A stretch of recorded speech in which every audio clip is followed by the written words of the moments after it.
안녕하십니까. 네, 동구진로진학지원센터 정지화 센터장입니다. 이 굳은 날씨에도 이까지 설명에 찾아오셔서 대단히 감사합니다. 2023학년도 대학 입시 오늘 이제 13일 수시 원서 접수를 시작으로 이제 시작되었습니다. 동구진로진학지원센터는 수험생 여러분들이 내년도 대학 입시에 모두 다 합격할 수 있도록 최선을 다해서 돕겠습니다. 오늘 설명에는 지난 8월 31일 치는 모의평가 시험에 대한 분석과 함께 그 당장에 닥친 수시 원서 접수를 전략을 어떻게 짤 것인가에 대해서 초점을 맞추고 진행하겠습니다. 자, 이제 본격적인 설명을 시작하겠습니다. 먼저 수도권 대학에 대한 분석은 이영덕 대성학력연구소장님께서 맡겠습니다. 이 소장님께서는 너무나 잘 아는, 사실은 수십 년 전부터 대학 입시에 관한 국내 최고의 전문가로 활동하고 계시는 분입니다. 더 이상 소개하지 않겠습니다. 명쾌한 분석과 정확한 진단으로 수험생 여러분들에게 진학 방향 결정에 아마 큰 도움을 주실 것입니다. 이영덕 소장님은 큰 박수로 환영해 주십시오. 여기 동구 진로진학지원센터 센터장님께서 소개를 해 주셨는데요. 저는 이영덕 소장입니다. 여러분 반갑습니다. 안녕하세요. 지금 이제 제가 9월 모의평가 이후 대학 입시 대비 전략이라고 되어 있는데요. 두 가지를 얘기할 건데, 하나는, 지난주 수요일 날 쳤던 9월 모의평가가 아시는 대로 수능 대비해서 진 시험입니다. 그래서 9월 모의평가, 그리고 수능에 관한 얘기를 하고, 그 다음에 오늘이 9월 5일인데요. 다음 주 월요일에 추석 연휴가 끝나면은 9월 13일부터 17일까지, 대학에 따라서는 16일 날 마감되는 대학도 있습니다. 수시모집 원서 접수가 마감이 됩니다. 그래서 아마 올해 고등학교 3학년 입장에서 볼 때 지금 대학 수학능력 시험이 한 70여일 좀 남아있고, 그리고 수시모집 원서를 내야 되는데, 이 수시모집 원서는 아마 오늘 오신 분들이 우리 자녀가 고3이니까 지금쯤은 수시모집 6장 카드를 내가 어느 대학에 어떤 전형에 내겠다, 아마 대부분 결정이 되어 있는 그런 상황일 겁니다. 그래서 이번 주말부터 추석 연휴도 이제 시작되고 하는 건데, 연휴가 끝날 때까지 한 번 더 수시 모집 마지막 점검을 해보는 그런 얘기를 제가 하도록 하겠습니다. 많은 도움이 되기를 바라고요. 저는 1부를 하고 아마 2부는 김진환 선생님께서 하실 텐데 끝까지 들으면 도움이 되지 않을까 그렇게 생각을 합니다. 자, 제 얘기는 화면을 보면서 설명을 드리겠습니다. 자, 9월 모의평가 분석인데요. 지난 수요일 날 모의평가를 받고 정확한 성적은 9월 29일 날 나옵니다. 성적표를 그때 받습니다.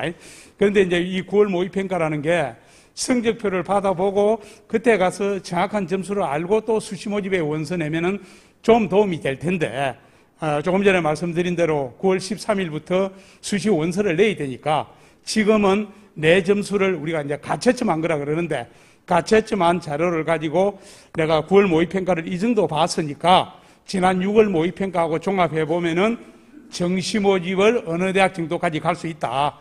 그래서 수시는 교과가 되었든 종합이 되었든 어느 대학 정도까지 내겠다. 이제 이렇게 하는 겁니다. 자, 9월 모의평가 분석은 지금 가채점인데요. 제가 여기 지원자 수, 작년에 9월 모의평가를 51만 8천 명이 지원을 한 겁니다. 9월 모의평가를 치겠다고 원서를 낸 학생들이에요. 실제로 시험을 친 학생이 이거보다 적겠죠. 그리고 지난주 수요일에 올해 9월 모의평가 지원자가 작년보다 줄었습니다. 그래서 2만 9천 명, 약 3만 명가량 줄었는데, 고등학교 3학년도 줄었고 졸업생 등이라고 되어 있는데요. 이 졸업생은 이제 보통 우리가 흔히 재수생, 삼수생 그러는데, N수생이라고도 요즘 그러고, 재수생하고 검정고시 다 포함한 숫자입니다. 좀 줄었습니다. 근데 이 통계는 제가 그냥 9월 모평 얘기를 하니까 보여드렸는데, 마침 오늘, 아까 오늘 발표가 된 게, 대학 수학능력 시험 수능 원서 접수를 지난주 금요일까지 마감을 했습니다. 그러니까 실제 11월 17일에 수능 시험을 치겠다고 원서를 낸 학생이 접수 결과가 오늘 발표가 됐는데, 그거하고는 조금 틀립니다. 그래서 제가 요거는 그냥 이렇다는 얘기만 하고 넘어가고, 그때 가서 조금 이따 바로 한번 더 보겠습니다. 자, 9월 모의평가가 어렵냐, 쉽냐, 이게 지난주 수능 모평 치고 나서 보도가 됐는데요. 우리가 보통 9월 모평이 과목별로 어렵다, 쉽다 얘기는 작년 수능 시험과 비교해서 어렵다, 쉽다고 보통 얘기합니다. 그래서 올해 수능시험도 기본적인 출제 방향은 작년하고 같게 내기 때문에 그렇다고 보시면 되고, 자, 그래서 작년 수능시험은요, 나중에 보겠지만은 국어도 어렵고 수학도 어렵고 영어도 무지무지하게 어렵고, 그래서 작년부터 통합형 수능이 도입이 됐는데 대부분의 시험이 어렵게 나왔는데, 이번 9월 모평은 그 작년 어려웠던 수능에 비해서 국어는 쉬웠고 영어는 아주 쉬웠고 그 다음에 수학은 작년하고 비슷하게 출제가 된 것으로 그렇게 현재 일단 보시면 되고, 사탐, 가탐도 제가 요 명시는 안 했는데 어려웠습니다. 그리고 국어와 수학은 공통 과목이 있고 선택 과목이 있는데 대체로 공통 과목이 어렵고 선택 과목이 좀 쉽고, 그래서 국어는 언어와 매체, 합법과 작문이 있는데 언어와 매체가 합법과 작문보다 조금 어렵고, 그리고 수학은 미적분이 가장 어렵고 그 다음 기하, 확률과 통계가 좀 쉬웠고 그렇게 보시면 되고요. 사회 탐구, 과학 탐구는 과목이 많다 보니까 늘 그래 왔듯이 과목 간 난이도 편차가 있고 따라서 유불리 문제도 있는 겁니다. 자, 출제 당국에서 한국교육과정평가원에서 올해 수능시험을 이렇게 내겠다고 하고 출제한 시험입니다. 지난 6월에 한번 쳤고 지난주 수요일에 한번 쳤고, 그래서 출제 당국에서는 채점을 한 다음에 작년 거하고 비교해서 6월 9월 모평 결과를 분석한 다음에 실제 난이도를, 말하자면 영어가 이번에 아주 쉬웠다 그랬는데 우리가 가채점을 해봤더니요, 1등급이 10%가 넘어요. 훨씬 넘습니다. 그러니까 10%가 넘는다는 말은 이게 너무 쉽게 출제되었다는 뜻입니다. 그래서 올해 그 실제 수능에서는 9월 모평에 비해서 영어는 좀 어렵게 나올 수 있다, 이렇게 이제 짐작을 해서 앞으로 공부를 하면 된다는 뜻이고요. 자, 수능 원서 접수 결과 오늘 발표된 내용입니다. 자, 여기 보시면은 작년에 수능 원서, 작년보다 고3은 줄었죠. 그 올해 고등학교 3학년 학생 숫자가 작년 고3보다 원래 적어요. 이거는 학생들 머리수 카운트한 거 교육 통계에 나와 있는 자료고, 그리고 이제 졸업생이, 이게 이제 N수생이라 그러는데 재수생, 삼수생이죠. 그죠? 졸업생은 생각보다 많이 안 늘어, 조금 늘어났습니다. 네, 늘어났죠. 그죠? 그리고 검정고시 등이라고 있는데 이 검정고시 친 학생들하고 원래 이제 통계를 이렇게 내는데 외국에서 고등학교 졸업한 학생들도 수능 치는 학생이 있어가지고 요 검정고시 등이라고 되어 있는데 조금 늘어났죠. 그래서 전체적으로 보면은 고3은 줄고 졸업생 검정고시 합쳐가지고 우리가 졸업생 등이라고 표현을 해버리는데, 이게 이제 그 작년보다는 뭐 8,600명 정도 늘어났죠. 그죠? 그러니까 전체적으로 수험생 수는 작년에 비해서 지원자가 1,791명 줄어가지고 작년에 실제 수능시험을 원서낸 학생이 50만 9천 명인데, 원서낸 학생입니다, 이게. 실제 11월 셋째 주 목요일 날 시험을 친 학생은 작년에 44만 8천 명입니다. 그래서 올해 실제 수능시험을 친 학생도 작년하고 비슷하다고 보시면 되고, 뭐 조금 적겠죠. 자, 졸업생이 늘고 검정고시가 늘어난 이유는 오늘 언론에도 보도가 됐는데요. 금년부터 서울 소재 16개 대학이 말하자면 정시 모집이 그러니까 40%로 늘어납니다.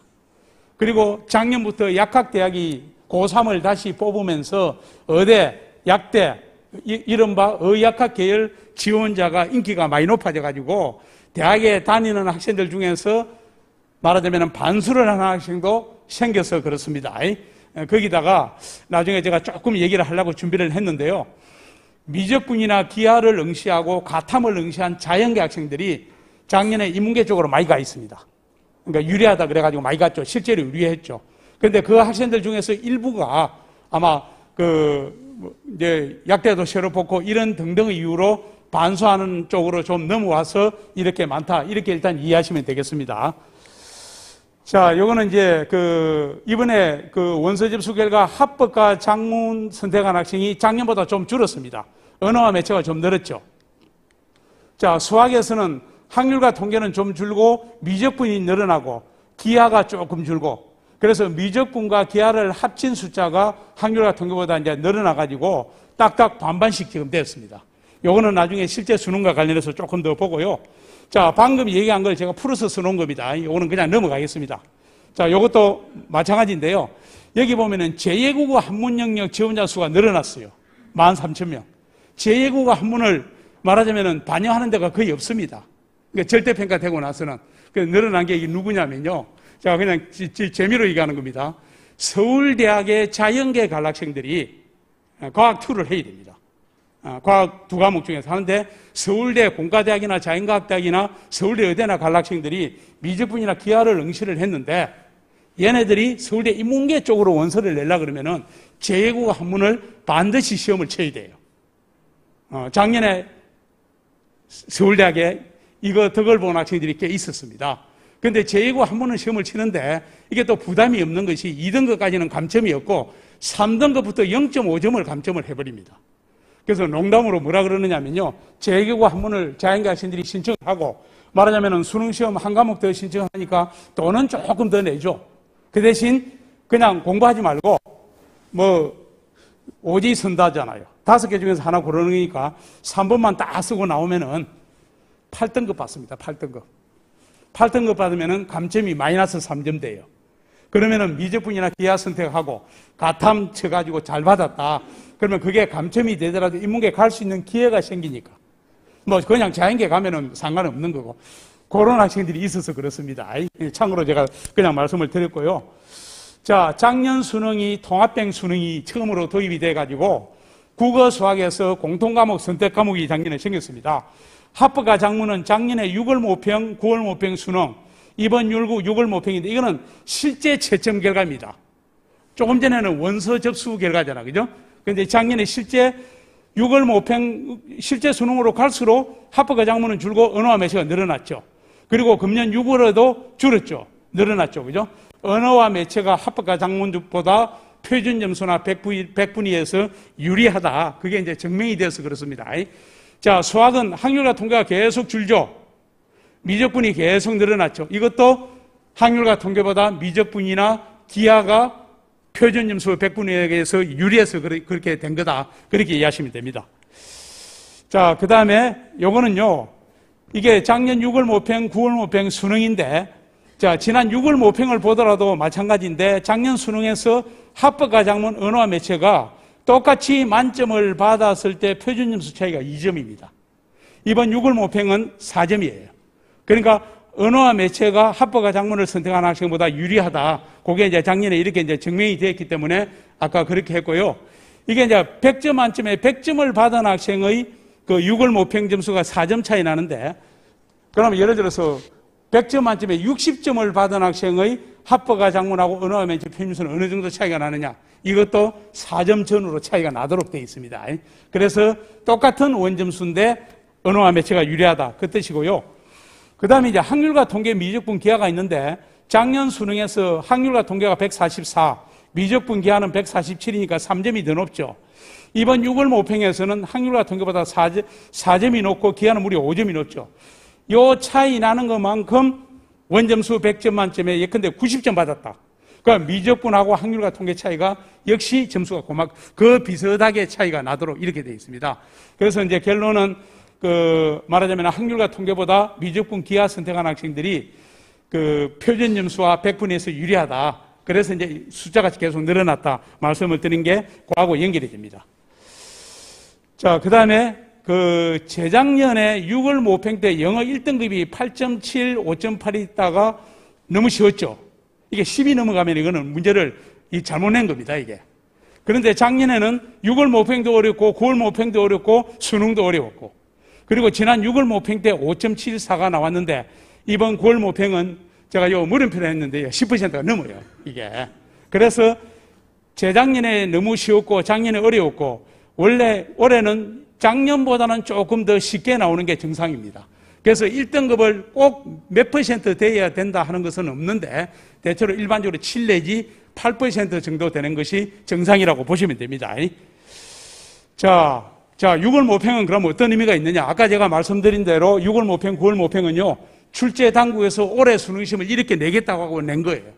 따라서 수능시험의 출제 경량, 난이도를 파악하는 데 도움이 되고 앞으로 남은 한 70 며칠 남아 있는데 남은 기간 동안 여기에 맞춰서 공부할 필요가 있다. 이걸 이제 암시하고 있고 또 영역별 강점과 내 약점을 판단할 수가 있고 또 앞으로 남은 기간 동안은 수능을 어느 정도 어떤 과목을 더 많이 해야 되고 어떤 과목은 적게 해야 되느냐 학습 계획을 세우는 데도 도움이 되고 또 하나는 아까 시작할 때 말씀드렸던 것처럼 9월 13일부터 수시모집 원서 접수를 하는데 사실은 이 수시 모집 원서 접수가 9월 모평하고는 직접 상관이 있는 건 아닌데 우리가 수시 모집에 원서를 낸다 이 말은 정시 모집에 갈 수 없는 대학을 수시 모집 원서를 내는 겁니다. 굳이 내가 수능을 잘해가지고 정시 모집을 갈 수 있는데 그 대학을 수시 모집은 내지가 않죠. 그래서 우리가 보통 수시 모집은 소신 지원한다, 뭐 상향 지원한다 이런 표현을 쓰는 게 그것 때문에 그랬는데 지난 3월, 4월, 7월 달에 교육청 모의고사 3번 받고 6월 모평이 있었고 이번 9월 모평 5번 본 모의고사 성적을 토대로 해서 내가 정시 모집을 어느 대학을 갈 수 있느냐 이걸 먼저 찾아본 다음에 수시 지원 대학을 최종적으로 선택을 하도록 그렇게 하시면 되고 나중에 조금 이따 조금 더 얘기를 하겠습니다. 자, 오늘이 수능 D-73일입니다. 수능 원서 접수는 아까 얘기한 대로 지난주 금요일 끝나서 앞에 자료를 보여드렸고요. 수시 대학별고사는 10월 초에 시작이 되는데 제일 빠른 게 연대 논술고사가 10월 1일 날 시작이 됩니다. 그러면은 자, 연대 논술고사에 내가 원서를 냈다. 그러면 지금 수능 마무리 2달 동안 공부해야 되는데 그 사이에 연대 논술고사 원서를 냈다 그러면 준비를 해야 될 것 아니에요. 그래서 이제 앞으로 남은 일정 제가 몇 개 말씀을 드렸고요. 대부분의 논술고사는 연대 포함해서 몇 개 대학 빼고 나면은 수능 위에 닫힙니다. 그래서 이제 학생들 입장에서는 수능 원서를 내고 나면은 수시 모집과 관련된 것도 뭐 할 게 있긴 있는데 대부분은 수능 공부에 일단 열심히 준비를 해야 됩니다. 자, 수능 D-73일 수능 대비 전략인데요. 제가 일반적인 얘기만 말씀을 드리겠습니다. 자, 기출문제를 다시 풀어본다. 이 기출문제는 다 풀어본 문제입니다. 작년 6월 모평, 9월 모평, 올해 작년 수능. 그리고 이제 재작년 수능 문제는 통합병 수능이 되기 전의 문제인데 그래도 시중에 과목별로 기출문제집은 나와 있습니다.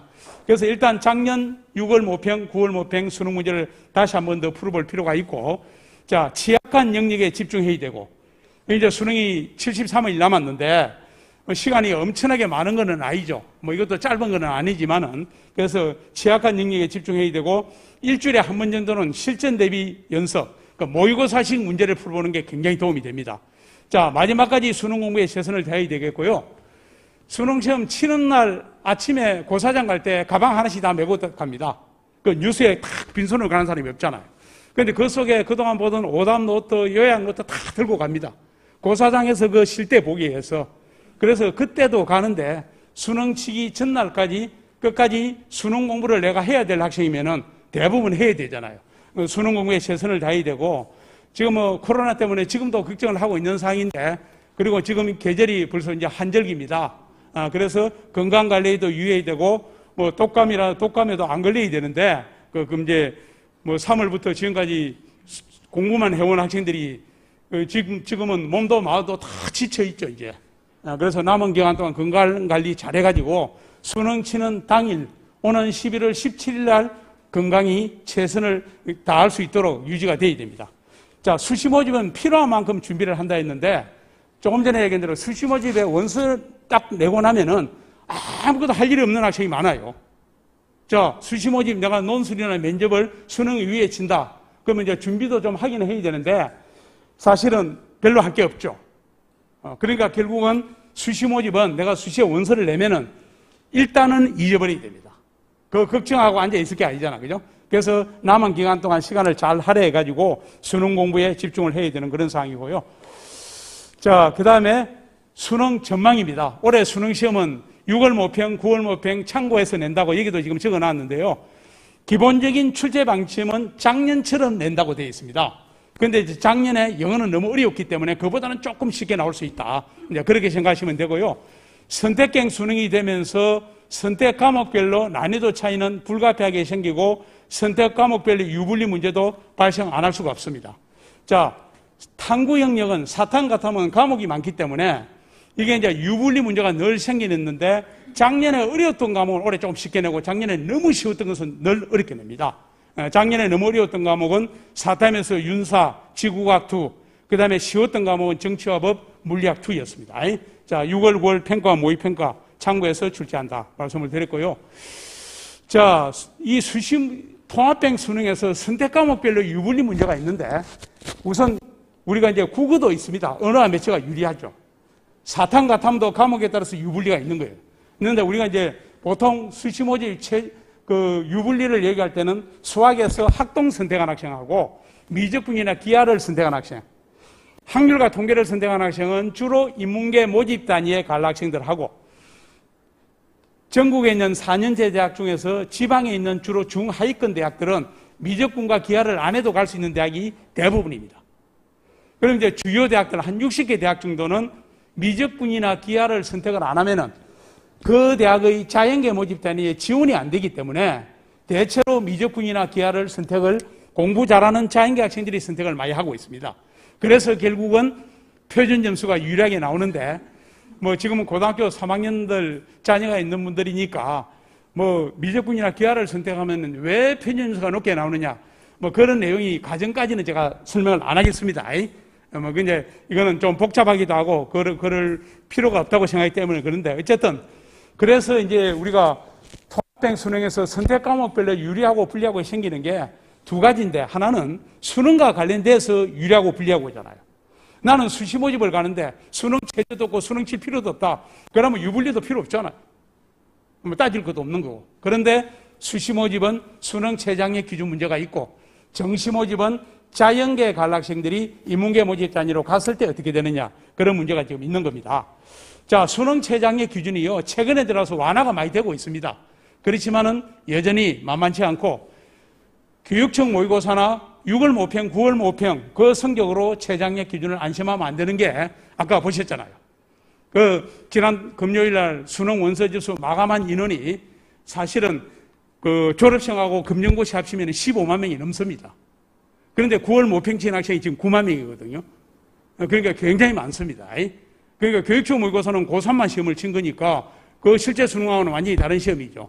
그래서 수능 최장의 기준 때문에 대학을 못 가는 학생들이 아마 오늘 오신 분들이 자녀가 고3이라 그러면은 한 번도 안 해봤으니까 실감이 안 날 텐데요. 의외로 많습니다. 제가 한번 보겠습니다. 제가 서울에 있는 대학들 논술 진행 최장의 기준인데요. 건국대학이 인문계 2개 합이 4, 자연계 2개 합이 5, 경희대학이 2개 합이 5입니다. 서강대학, 성균관대학이 3개 합이 6이니까 3개 2등급 받으면 된다는 뜻이잖아요. 대개 보시면은 서울 시내 대학들이 3개 2등급 정도 받으면 문제가 없어요. 최장력 기준이. 그런데 고려대학의 경우에는 최장력 기준이 제일 높은 대학인데 학생부 교과 진행, 학교 출전 진행은 3개 합이 6, 3개 합이 7이고 이거 작년에는 3개 합이 5, 6이었습니다. 굉장히 높았는데 3개 합이 6, 3개 7이고 그 다음에 학업부 수행은 4개 합이 7, 4개 합이 8은 이게 제일 높은 겁니다. 물론 의과대학은 높은 거는 말할 것도 없고 자, 제가 이제 의대인데요. 여기 보시면은 가천대학과 인하대 의대가 세계 1등급이에요. 수도권에 있는 의대 중에서 그래도 제일 낮은 의대가 가천대 인하대학이죠. 그런데 거기가 세계 1등급이니까 나머지 대학은 얘기할 게 없을 것 아니에요. 그죠? 굉장히 높습니다. 자, 이거는 대학의 홈페이지에 있는 걸 그대로 가져온 건데요. 건국대학의 수능 최저 충족률인데 제가 조금 전에 인문계는 2개 합이 4, 자연계는 2개 합이 5라 그랬거든요. 인문계 2개 2등급 받고 자연계는 2등급, 3등급 받으면 된다는 뜻인데 자, 충족률이 인문계는 50%가 안 됩니다. 자연계는 조금 높죠. 자, 경희대학입니다. 자, 경희대학인데 경희대학이 2개 합이 5예요. 작년에도 그랬고 올해도 그렇고. 그럼 어머니들 생각에 경희대학이 서울시내 대학 중에서 대학 순수로 따지면은 몇 위 정도 될 것인가? 제가 대충 말씀을 드리면 그렇습니다. 한 10위권 조금 벗어나요, 경희대학이. 보통 우리가 얘기할 때 서영고, 서성, 한의, 중경, 외시 뭐라 그러잖아요. 한 10위권 조금 벗어납니다. 그 우리나라에서 경희대학 그러면 괜찮은 대학이죠, 그러니까. 그런데 2개 합이 오니까 2등급, 3등급 받으면 되는데, 자, 생각해 보세요. 자, 경희대학이 그래도 10위권 조금 벗어나지만은, 그래도 괜찮은 대학인데, 한 과목 2등급, 한 과목 3등급 받으면 된다. 엄청나게 높은 수준은 아니잖아요. 나머지 2개는 몇 등급 받더라도 상관이 없고. 그런데 그 경희대학이 최장의 충족 인원이, 자, 50 안 되는 데가 있고 50 조금 넘는 데가 이 정도입니다. 한의학과는 이거 굉장히 높죠. 원래 최장의 기준이 높으니까, 이거는. 그러니까 절반 정도가 국어국문학과 45, 그러니까 832명 중에서 375명만 최장의 기준을 충족했으니까 뭐 55%가 수능 못해서 수시를 못 가는 거예요. 그걸 아셔야 됩니다. 제가 이제 건국대학, 경희대학 2개만 말씀을 드렸는데, 나는 우리 애는 최저 정도는 문제 전혀 안 되는 대학이 수준이다. 그러면 상관이 없는데 결코 그렇지 않습니다. 자, 이건 고려대학 얘기인데요. 고려대학이 수능 체제가 제일 높은 대학인데 이 고려대학 홈페이지에 있는 자료를 새로 제가 재구성해서 만든 건데 자, 요 학업부 수행 작년하고 올해 최장 기준이 똑같습니다. 인문계는 4개 합이 7, 자연계는 4개 합이 8이에요. 4개 합이 8이면 4개 다 2등급이라는 뜻이죠. 4개 합이 7이면은 2등급, 3개 받고 한 과목 1등급 받아야 7이 되죠. 그죠? 고대인데, 그 정도면 고대 그 정도 돼야 되는 거 아니야? 이런 생각도 할 수 있는데. 자, 한번 보겠습니다. 학업부 수행이 학생부 종합진행인데요. 1단계 서류평가를 해서 6배수를 뽑는데 908명을 모집하는데 지원자가 16,900명인데 경쟁률이 18.64대 1. 자, 1단계 6배수 16,000명 중에서 5,493명이 1단계 통과했습니다. 자, 1단계 통과했는데 그 중에서 면접에 간 학생이 3,776명이에요. 그러니까 5,400명, 90명을 1단계 통과시켰는데 면접에 안 간 학생이요. 1,700명쯤 되잖아요. 그러니까 면접에 안 간 학생이 누구냐? 이 학생은요, 2가지 종류가 있는데 하나는 수능을 너무 잘 받아가지고 정시 모집에 고대 가고도 남는다. 그러면은 서울대학이나 연대도 갈 수 있다는 뜻이잖아요. 그거 안 간 학생이죠. 수능 치고 나서 일주일 있다가 면접을 보니까. 그리고 또 일부는 누구냐면은 나는 1단계로 통과했지만은 성적 발표 안 해도 수능 체제 무조건 안 된다. 그런 학생은 안 갔죠. 그런데 이게 3,776명 중에서는 나는 체제가 무조건 된다. 그리고 또 요 일부는 누구냐면은 그 A 입시기관에서는 체제가 된다 그러는데 B 입시기관에서 발표한 가채점 자료는 안 된다고 하는데 이거 뭐가 뭔지 모르겠다. 어떻게 해요? 면접 보러 가야 될 것 아니에요. 그래서 3,776명이 갔는데 그 중에서 1,797명이 체제를 맞춘 거예요. 그러면은 그 2,000명 가까이 되는 학생이 체제 때문에 떨어진 거 아니에요. 그러니까 결과적으로는 1,797명이 1단계 6배수 안에 들고 면접에 참가하고 수능 체제를 맞췄으니까 1,797명 중에서 908명을 뽑았으니까 경쟁률이 1.98대 1인 거예요. 낮죠? 그런데 이 1,797명이 누구였습니까? 고대 내는 거 아니에요, 고대. 수시 모집은 6장 카드가 있는데 고대만 냈겠어요? 서울대학도 내고 연대도 냈을 테고 또 고대 자연계 낸 학생들은 다른 대학 의학학계 이래 낸 학생들도 있고 뭐 도망간 학생이 많죠. 1.98대 1이라는 것은 실제로 어떤 얘기냐면은 1단계 6배수 안에 들고 면접 참가하고 수능 체제만 들면은 거의 다 합격할 수 있다는 뜻이에요, 이게. 제가 요거를 전체 걸 보여드리는데요. 단과 대학별로 요걸 별도로 해보니까 고대 제가 요 뒤에 있을 것 같은데 실제로 일부 단과대학은 거의 1대1입니다. 실제 경쟁률이. 굉장히 낮습니다. 자, 고대 학조 추천 진행의 수능체제 충족 비율입니다. 고대 가는 학생들인데 이렇게 낮아요. 50이 안 되는 게 대부분이잖아요. 그러니까 체제가 아니라고 생각하셔야 됩니다. 자, 남은 기간 동안 수시에 집중하는 학생들, 그리고 정시 모집은 아까 제가 말씀드린 대로 16개 대학이 올해 정시 모집이 수능 위주 진행이 정시 모집이라고 생각하시면 돼요. 40%가 넘습니다. 그리고 우리가 통상 수시에서 정시로 2월 되는 인원까지 포함하면 거의 45% 가까이 뽑기 때문에 올해 수능 지원자가 졸업생이 늘어난 거예요. 그러니까. 그래서 우리나라 4년제 대학이 거의 200개 가까이 되는데 이 대구에 있는 경북대학이다, 영남대학이다, 계명대학 이런 데는 특히 경북대학 빼고 나면 수시가 월등하게 많습니다. 지방대학들은. 거의 80%가 다 넘어요. 그런데 서울 시내 서울대학을 포함해서 딱 16개 대학은 정시 모집이 올해 처음으로 40이 다 넘는 거예요. 그럼 거기는 정시를 통해서 가는 길이 지금까지 어떤 길보다 넓은 길이 올해부터 됐다. 그래서 수능 공부해야 될 학생들이죠. 그리고 이제 수시 모집은 최장의 기준이 있으니 남은 기간 동안 수능 공부를 나는 정시는 안 간다 하더라도 적정한 수준의 최장의 기준을 맞추기 위해서 수능 공부를 해야 된다. 이게 이제 결론입니다.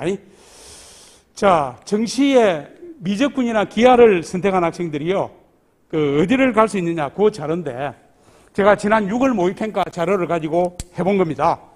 표준점수 6월 모의평에서 미적분 기하 응시한 학생들이 390점 받으면은 건국대학의 이런 학과를 가요. 건국대학 맨 위에 있는 학과가 수의학과인데, 그거는 너무 높으니까 빼버리고, 그 밑에 건국대학 주로 특성학과들인데, 여기 갈 수 있는 자연계 학생인데, 인문계 가면은 서강대학, 성균관대학, 한양대학, 맨 위 학과를 다 갈 수 있습니다. 이게 작년보다 더 심해진 거예요, 사실은. 자, 그 다음에 398점 받으면 서강대학 전자공 수학, 성대 자연과학 계열 수학 교육을 갈 수 있는데, 연대 고대를 가면은 이 연대 고대 맨 위에 학과가 주로 이제 경영 경제인데 거의 뭐 경영 빼고 다 가는 거예요, 그러니까. 그러니까 작년에 해봤더니 미적분 기하 선택한 학생들이 작년에도 많이 갔습니다. 갔는데 올해 미적분 기하 선택한 학생이 늘어났잖아요. 작년은 결과가 학습 효과가 있어가지고 공부 잘하는 미적분 기하 선택한 학생이 더 많이 늘어난 거예요, 이게. 그래서 올해는 이게 더 심화된 겁니다. 제가 작년 이맘때 요 만들었을 때는 서강대 전자공 수학과 갈래가 연대 고대 인문계를 가면 요 정도는 못 가고 요 밑에 있는 학과 정도로 갈 수 있었는데 올해는 더 심해진 거예요, 이게. 자, 410점 받은 연대 고대 이 괜찮은 학과들이죠. 전자전기공, 기계공, 얼마나 좋은 학과들입니까? 자연계는 의학과 계열 빼고 나면은 보통 컴퓨터공학과가 맨 위에고 요즘은 연대 고대 반도체공학과가 있습니다. 그거 빼고 나면은 전기전자, 기계공 이게 제일 좋은 학과들이잖아요. 그때는 이제 제일 높고. 그런데 서울대학 가면 어디든지 다 가는 거예요, 이제. 이게 이제 바뀐 겁니다. 그래서 올해 실제로 이렇게 갈지는 가봐야 되는데 자연계 학생들이 인문계 쪽으로 우리가 언론에서는 문과 침공이라 그랬는데 이게 이제 더 심화될 가능성이 높다. 그걸 말씀을 드리고요. 자, 수시 모집은 수능 모의고사 성적을 먼저 분석을 한 다음에 그 다음에 전형 요소별로 그러니까 수능 모의고사 성적을 따져서 대학 수준을 먼저 결정을 하고 그 다음에 전형 요소별로 교과 성적이 좋다, 교과와 비교과를 합쳐서 전체적으로 종합적으로 우수하다. 아니면 나는 교과도 떨어지고 비교과도 별로 없다. 그러면 갈 때는 논술밖에 없죠. 그래서 전형 요소별로 경쟁력을 분석한 다음에 대학별 전형 유형을 선택을 하고 대학별 고사를 준비하시면 되는 겁니다. 자, 수능 모의고사 성적은 3월, 4월, 7월 전국연합학력평가, 6월 평가 후 모의평가, 그 다음에 9월 모평은 가채점 결과. 아까 제가 말씀을 드린 대로 모의평가 성적으로 대학 수준을 먼저 결정해야 된다. 그런 다음에 수시 6회 지원 대학 수준이 이제 결정이 되겠죠. 쉽게 말하면 이런 겁니다. 그동안 많이 따져봐서 상담도 다 하셨잖아요, 그죠? 수능 모의고사 성적을 종합해봤더니 서울시내 대학을 갈 때 경희대학 정도까지는 정시에 갈 수 있다. 그 말은 수시가 교과가 됐든 종합이 됐든 논술이 됐든 간에 경희대학을 포함해서 그 밑에 있는 대학들은 수시 모집을 안 가도 된다는 얘기를 하는 거예요. 그러면 경희대학을 안 가도 되면은 건국대학도 안 가도 되고 동국대학도 낼 필요 없고 숙명여대도 갈 필요가 없고 그렇게 생각하시면 되잖아요. 그러면 경희대학을 그래도 재수할 생각이 전혀 없다. 뭐 1도 없다. 그리고 경희대학만 돼도 나는 기분 좋게 가겠다. 그러면 경희대학을 포함해서 6장 카드를 대학별로 쓰면 되죠, 이제. 그런 다음에 내가 교과 전형을 가느냐, 종합 전형을 가느냐, 논술 전형을 가느냐는 그 다음 단계에서 결정을 하시면 되고. 그래서 수능 모의고사 성적으로 가는 건 아닌데 이 모의고사 성적을 종합적으로 지금 한번 따져볼 필요가 있다. 그걸 강조해서 말씀을 드리는 겁니다. 자, 이제 6회 대학 선택을 방금 말씀드린 그 내용을 제가 이제 해놓은 건데요. 제가 여기 6회 지원 대학 중 우리가 소신, 적정, 안정을 안배를 하라 그러는데 이거 뭐 그냥 얘기를 이렇게 쓰다 보니까 이런 얘기고 나는 지금까지 3학년 올라서 열심히 수능 공부를 제대로 못했다. 나는 수시 모집에 내가 수능 모의고사 성적으로 따져보니까 인수를 하기도 좀 벅차다. 그래서 나는 인수를 안 하면은 대학 갈 생각이 없다. 그러면은 이제 소신 지원을 하는 거고 재수를 각오하는 경우에 해당되니까 6장 카드를 전부 다 상향 지원할 수도 있죠. 그렇잖아요. 그 수시 모집 원서 접수가 6회잖아요. 6회. 그죠? 6회인데 작년까지 보면은 평균 학생들이 몇 번 냈냐면 4.7, 4.8 이렇게 나옵니다. 2장만 쓰는, 한 장만 쓰는 학생들도 있죠. 2장만 쓰는 학생도 있습니다. 석 장만 쓰는 학생도 있고 5장 쓰는 학생이 제일 많은 거예요. 그러니까. 물론 6장도 있고. 그래서 수시 모집은 합격을 하면은 합격한 대학 중에 한 개당은 반드시 가야 되기 때문에 이게 가서 무조건 덜컹 붙었는데 수능이 너무 잘 나왔다. 그것도 고려를 해야 되고. 또 나는 수능 성적이 나올 가능성이 제대로 없다. 모의고사 5번 봐보면은 객관적인 평가가 다 됩니다. 그러면 나는 수시를 안 가면은 대학을 갈 수가 없다 그러면은 자기 내신 등급 그리고 비교과 여부, 논술 준비 여부를 따져서 수시 모집을 합격 위주로 내야죠. 뭐 안정적으로만 거의 5장, 6장을 써야 될 학생도 있을 수 있잖아. 그죠? 그런 식으로 쓰면 된다는 뜻이고요. 자, 수시 모집 원서 쓸 때 다 봤을 텐데 제가 다시 한번 리뷰하는 입장에서 보여드립니다. 자, 전년도 우리가 교과진흥을 가려고 그러는데 내신 등급이 2등급인데 2등급 받으면은 어느 대학을 갈 수 있느냐? 교과진흥 같은 경우에는 작년 입시 결과를 보면 됩니다. 자, 어디 가라고 있는데요? 이거 아마 봤을 거예요. 3년 동안 공개가 되어 있는데 최종 등록자 기준으로 학생부 교과 한산 등급 기준으로 보통 이제 학생부 교과 진행은 70% 커트라인, 이거 50% 커트라인 공개하는 대학도 있습니다. 학생부 종합진행은 50%, 70% 커트라인을 공개를 했는데요. 이거 교육부에서 강제로 3년 전부터 공개하게 하는 거예요. 그리고 대학들 기준이 다 똑같습니다. 그러니까 도움이 되죠. 그런데 학생부 교과 진행은 교과 등급으로 뽑았으니까 이게 직접 도움이 되는데 학생부 종합진행은 교과 등급으로만 뽑은 게 아니고 글자 그대로 교과와 비교과를 종합하고 면접도 보는 대학이 꽤 많습니다. 그런데 교과 등급으로는 안 뽑았는데 교과 등급을 지금 공개하라고 해가지고 공개해 놓은 거거든요. 그렇잖아, 그죠? 그래서 이게 이제 공정하냐, 객관적으로 뽑았느냐 이런 것 때문에 공개해 놓은 건데 학생부 종합진행은 교과 성적과 비교과 자료를 종합평가하기 때문에 참고 자료로만 써야 되고 그래서 우리가 이제 입시 정보라고 할 때는 입시기관 홈페이지도 있지만은 어디가에 있는 자료하고 대학 홈페이지 입학처에 있는 자료를 종합해가지고 이제 보시면 됩니다. 자, 이게 대입정보 대입정보 어디가에 있는 건데 제가 글자가 작아서 안 보이잖아, 그죠? 고대 하급 우수자 진행의 고대 경영 면에 84명을 뽑는데 16.14대 1이고 충원 인원이 100명이고 50% 그때는 2.3이고 70% 그때는 2.63이고 보여요. 이거 이제 보면 오는데 요거를 제가 이제 다시 정리를 한 겁니다. 고대 경영이 84명을 뽑는데 경쟁률이 이렇고 충원 인원이라는 것은 84명을 뽑을 때 84명이 전부 다 도망가고 추가로 84명을 또 뽑았는데 또 더 도망갔다는 뜻이죠. 16명이 더 도망간 거예요. 그러니까 충원 인원이라는 것은 예비번호 100번까지 붙었다 이 말입니다. 그러니까 우리가 84명을 뽑는데 84명을 충원을 하면은 충원율 100%라고 얘기합니다. 그러니까 이거는 100%가 좀 넘겠죠. 그렇게 이제 보시면 돼요. 그리고 최종 등록자 학생부 교과 성적 한산 등급이 50% 그때라인이 2.3이 70%가 2.63으로 되어 있는데 자, 이거는 해석을 어떻게 해야 되느냐. 최종 등록자가 84명이라고 봤을 때 고대 경영 학업 우수생에 84명을 뽑는데 84명이 등록했다고 보고 최종 등록자. 그런데 84명이 안 될 수도 있습니다. 안 될 수도 있어요. 아마 조금 모자랄 수 있습니다. 그런데 84명이 등록을 했는가 안 했는가는 고대에서 밝힌 바가 없어요. 거의 고대 경영이니까 등록을 했겠죠. 그죠? 일단 84명이 등록했다고 보면은 50% 커트라인이 2.3이는 42등 안에 커트라인이 2.3이라는 뜻이에요. 그러면은 70% 커트라인 84명 중에서 59등 한 해가 2.63이라는 뜻이니까 84등까지 붙은 거 아니에요. 내 밑에 한참 있죠. 그죠? 한참 있는 거예요. 그런데 예를 들어서 10명을 뽑으면은 5등 한 해가 50% 커트라인이고 7등 한 해가 70% 커트라인이니까 내 밑에는 8등, 9등, 10등 3명만 있죠. 근데 여기는 많이 있죠. 그죠? 그래서 뽑는 인원에 따라서 이게 이제 50%다, 70% 이렇게 이제 해석을 여지 있게 하시면 되는 겁니다. 그리고 이제 최초 합격자가 84명이고 충원 합격자가 100명이라고 되어 있는데 경영학대학의 전체 지원자가 1356명입니다. 이거는 나와 있죠. 1단계 통과자가 6배수인데 84명의 6배수는 504명이죠. 이거는 공개가 안 돼 있어요. 504명보다 조금 더 많을 수 있습니다. 왜?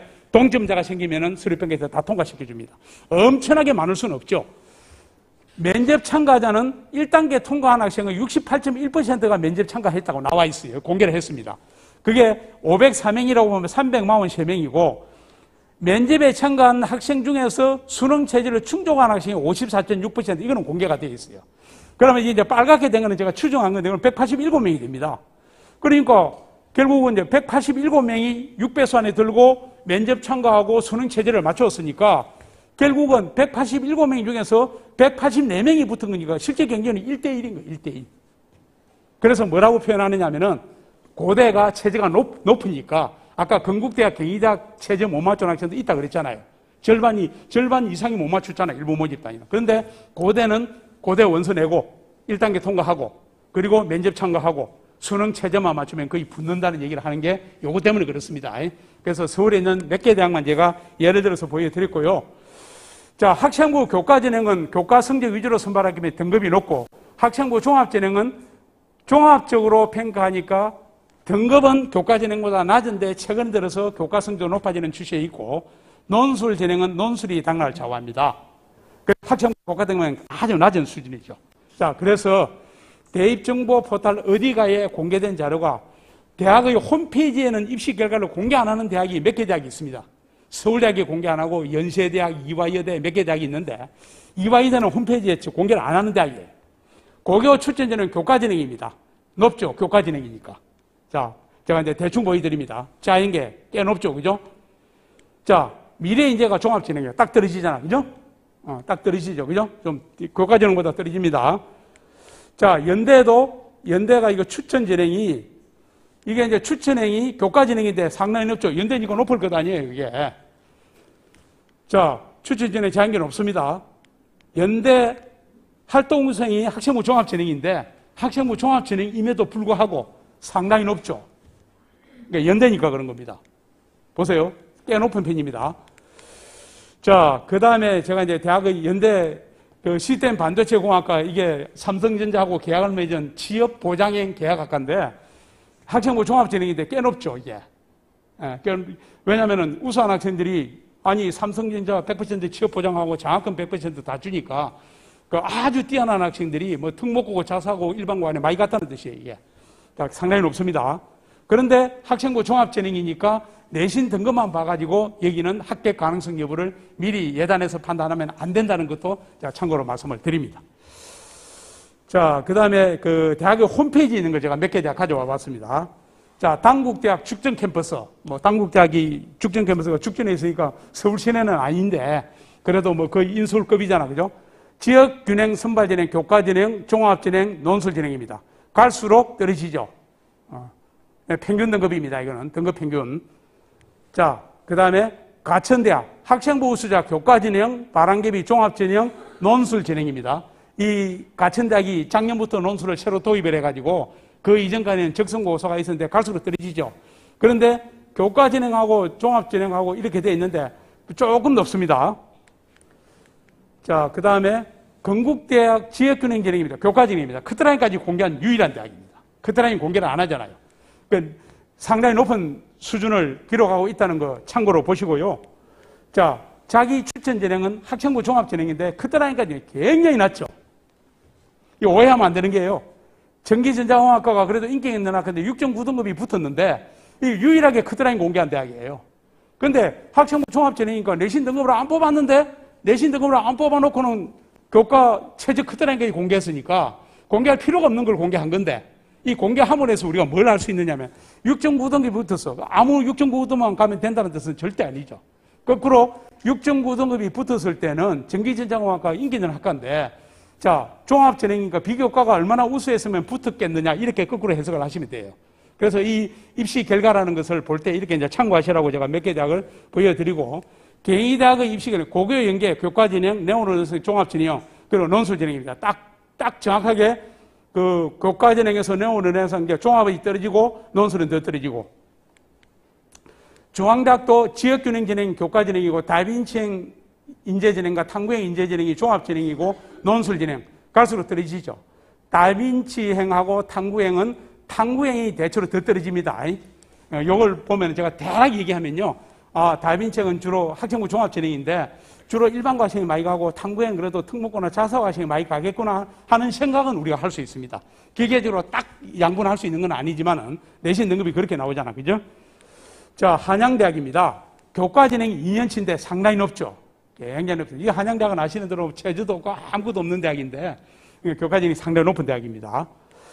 자, 그 다음에 고려대학교 70% 교과 등급입니다. 총 합격자 기준이에요. 그러니까 총 합격 기준이니까 예를 들어서 아까 고대 경영이 84명을 뽑는데 100명이 추가로 붙었는데 184명의 성적을 공개하는 거예요. 그 안 간 학생들 100명이 들어있는 거 아니에요. 그죠? 그래서 총 합격자 기준, 그 최종 등록자 기준이 아니죠. 아까 어디 가는 최종 등록자입니다. 모든 대학이 똑같습니다. 그래서 최종 등록자 기준으로 하면은 이게 교과 70% 교과 등급이 경영대학이 이것보다 더 떨어지죠. 더 낮은 애들이 가죠. 근데 고대 안 간 애들까지 포함시킨 거죠. 그 일부 대학은요, 최초 합격자를 올려놓은 대학도 있어요. 최초 합격자를 올려놨으면은 충원율이 100%면은 한 명도 그 대학에 안 간 학생들 성적을 공개해놓은 대학도 있습니다. 대학에 따라서 이게 이제 조금 다르다는 거. 그래서 제가 아까 어디가 자료가 기준이 똑같고 모든 대학이 다 공개가 돼 있고 그걸 이제 참고로 하시면 된다는 거 말씀을 드리고요. 자, 고려대학교 지금 얘기했는데 고대가 학교 추천 전형이 있고 그 다음에 일반 전형이 학업부 수행이 있고 계열 적합형이 있는데 이게 고교 유형별 합격자 비율을 고대 홈페이지에 공개해 놓은 걸 가져왔는데 이걸 보면요. 학교 추천 전형은 일반고 학생들이 주로 가는 통로구나 하는 걸 딱 금방 알 수 있죠.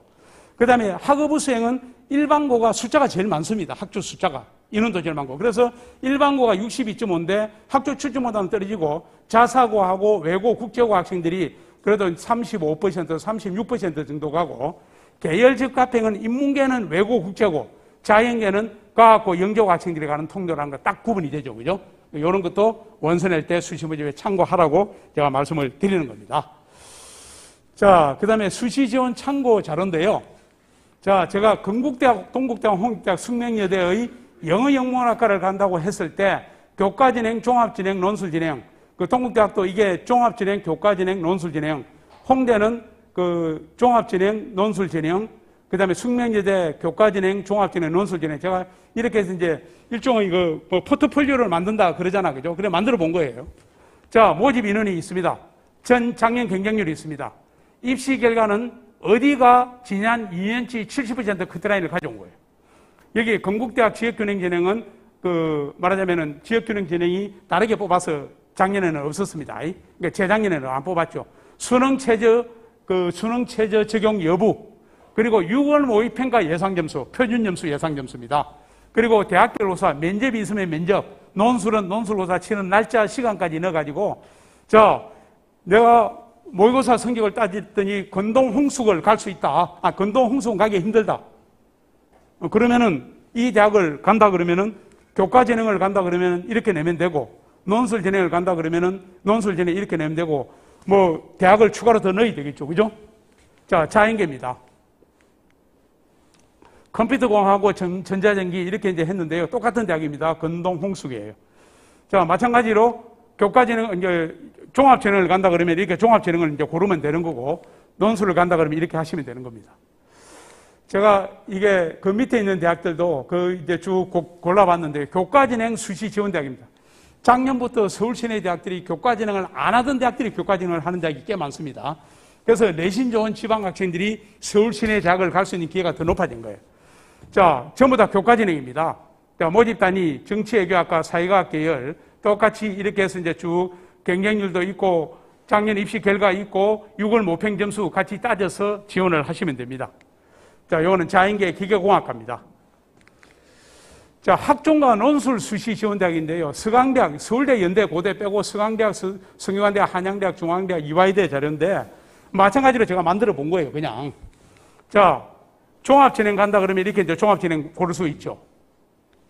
자, 그 다음에 논술진행을 간다 그러면 이렇게 논술진행 고를 수 있는 겁니다. 자, 요거는 자연계입니다. 전자공학과, 전자전기 관련 학과인데 역시 마찬가지로 그 종합진행 간다 그러면 이렇게 이제 종합진행 고를 수 있고 논술진행 이렇게 할 수가 있고. 자, 의대 논술진행만 제가 모았는데요. 이 논술고사 날짜하고 시간까지 다 체크를 해야 됩니다. 이게 지금 다 발표가 되어 있어요. 자, 얼마든지 갈 수가 있죠. 이제 날짜 골라가지고. 자, 그 다음에 넘어가겠습니다. 이렇게도 갈 수가 있고, 또 다르게도 갈 수가 있죠. 그죠? 자, 의대 학생부 종합진행 수시 지원대학인데요. 고대, 중앙대학, 경희대학, 한양대학, 가천대학, 아주대학, 이화여대까지 학생부 종합진행만 제가 골라봤는데, 이렇게도 갈 수가 있고, 또 이렇게도 갈 수가 있습니다. 이거는 아까 얘기한 대로 수능 모의고사 성적, 교과진행은 내 내신 등급 확인해가지고 내야 된다는 거 보여드렸고요. 뒤에 요거는 요렇게 할 수 있다는 예를 들어서 제가 보여드린 거니까 참고하시고 아마 똑같지는 않다 하더라도 그동안 상담하면서 담임 선생님하고 상담하면서 저렇게 내가 갈 수 있는 대학, 가고 싶은 대학 10개 내 정도 혹은 6개 전후 해가지고 골라서 상담을 다 했을 것으로 생각이 드는데 지금까지 말씀드린 내용 참고해서 한 번 더 점검을 마지막으로 해보고 아마 이번 주 금토 일 월이 다음 주 월요일까지가 추석 연휴 나흘인데 아마 고3 수험생이 있는 가정에서는 뭐 추석이 뭐 마음 편하게 지낼 수 있는 건 아니잖아요, 원래. 아닌데 어쨌든 최선을 다해서 9월 모평 성적까지 잘 따져보고 정시 어디 갈 수 있는가 확인한 다음에 수시 모집 어느 대학까지 내겠다 하는 것을 마지막으로 점검을 해보시길 바라고, 자, 저는 9월 모평 그리고 수능과 관련된 이야기하고 수시 모집 마지막 점검할 때 이런 부분을 따져봐야 되겠다 하는 것까지 말씀을 드리고, 자, 저는 여기서 마치고요. 시간 제가 일부러 조금 남겼습니다. 아까 우리 센터장님하고 얘기했는데요. 많은 분은 아니더라도 뭐 제가 혼자서 지금 얘기한 건데 혹시 여기 뭐 여러분은 많은 분은 아니니까 궁금한 거 말씀을 하시면은 제가 얘기를 궁금한 거에 대해서 제가 답변을 드리는 걸로 잠깐 하겠습니다.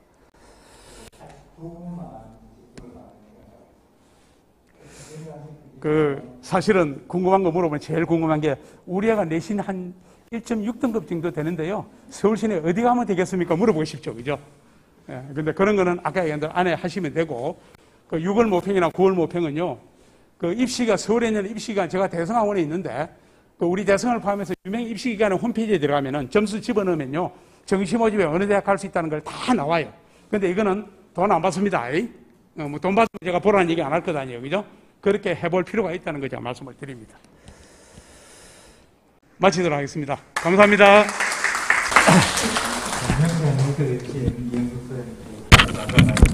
윤석준 부총장님께서는 교육에 정말 깊은 관심을 갖고 계십니다. 혹시 지금 동생분들이 있으면 아마 2년 정도만 지나면 정말 가시적인 성과를 볼 수 있으리라고 제가 확신을 하고 있는데, 사실 저도 동부 살기 때문에 동부가 점수 조건이 좋아지고 이 점수 조건이라는 게 제일 1순위가 교육이거든요. 그래서 아마 큰 변화를 겪게 될 것 같은데 잘 한번 지켜봐 주시면 부총장님이 얼마나 교육에 대해서 신경을 쓰시는지 아마 명확하게 알게 되실 겁니다.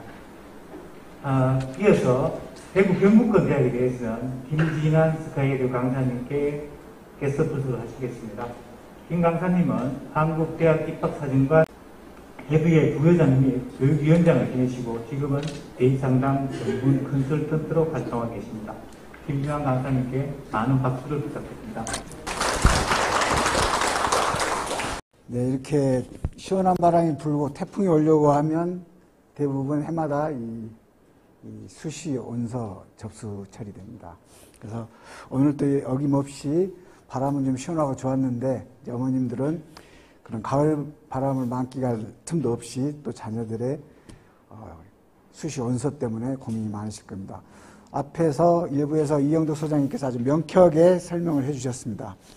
그래서 이제 대입 전형 구조에 대해서는 이제 다 이해를 하셨을 테고, 저는 2부에서는 대구 경북 지역을 대학을 중심으로 교과 전형과 학생부 종합 전형 어떻게 선택을 할 수 있는지 그런 좀 현실적인 이야기를 하도록 하겠습니다.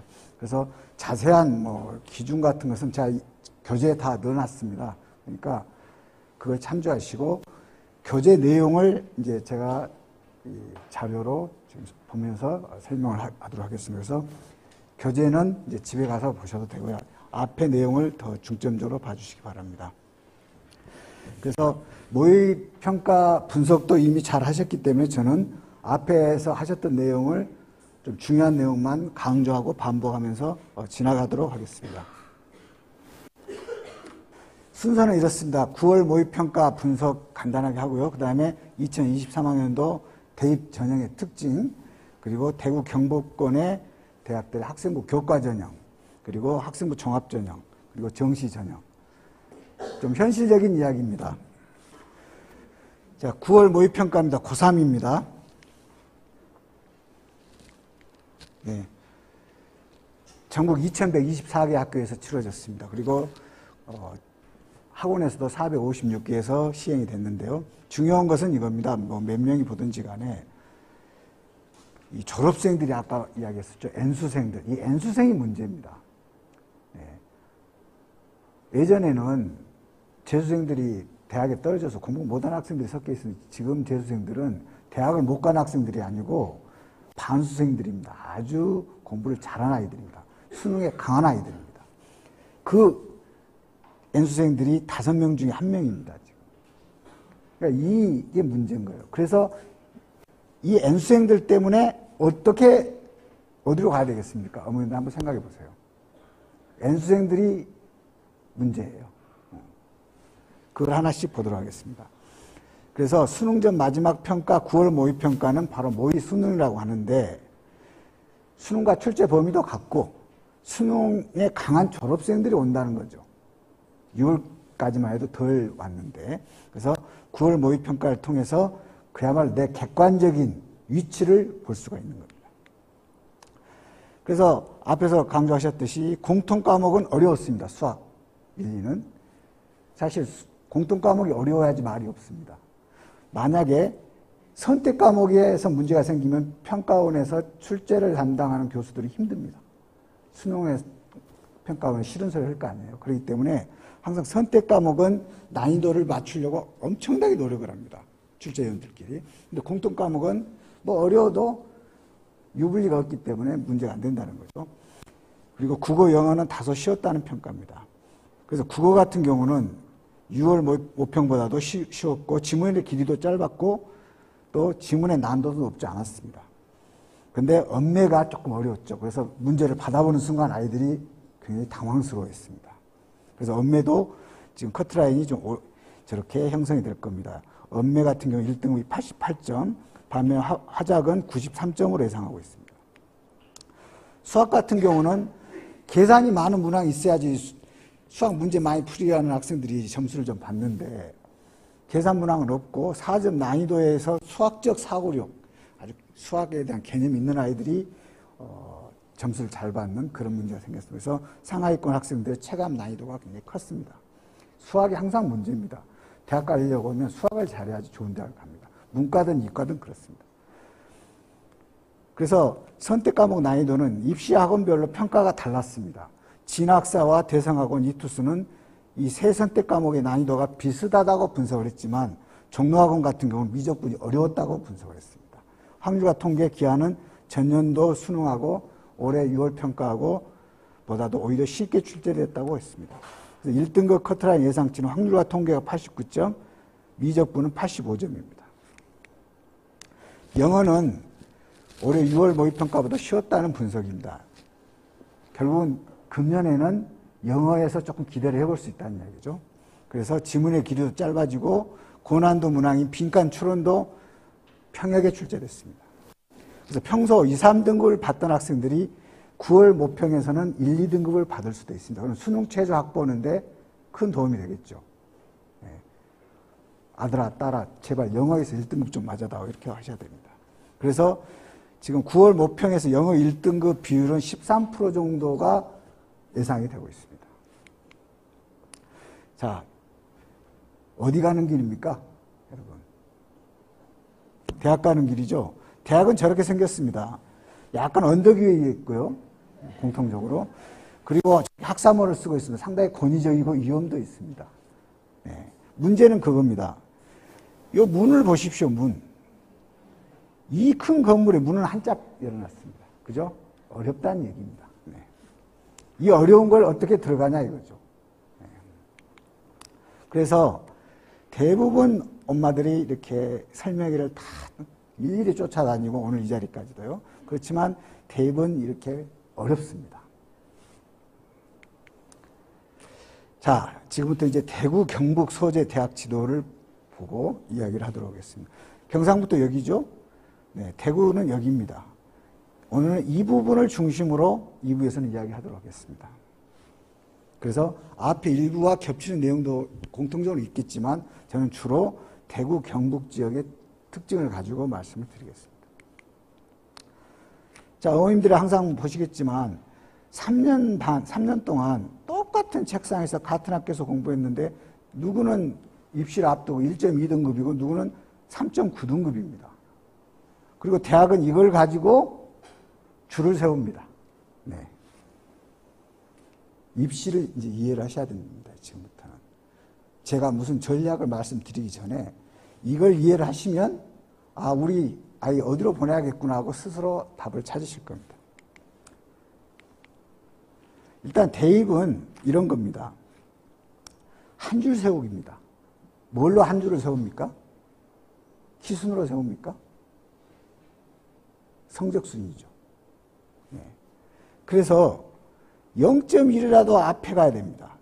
만약에 이렇게 흑백으로 보이는 부분이 있죠?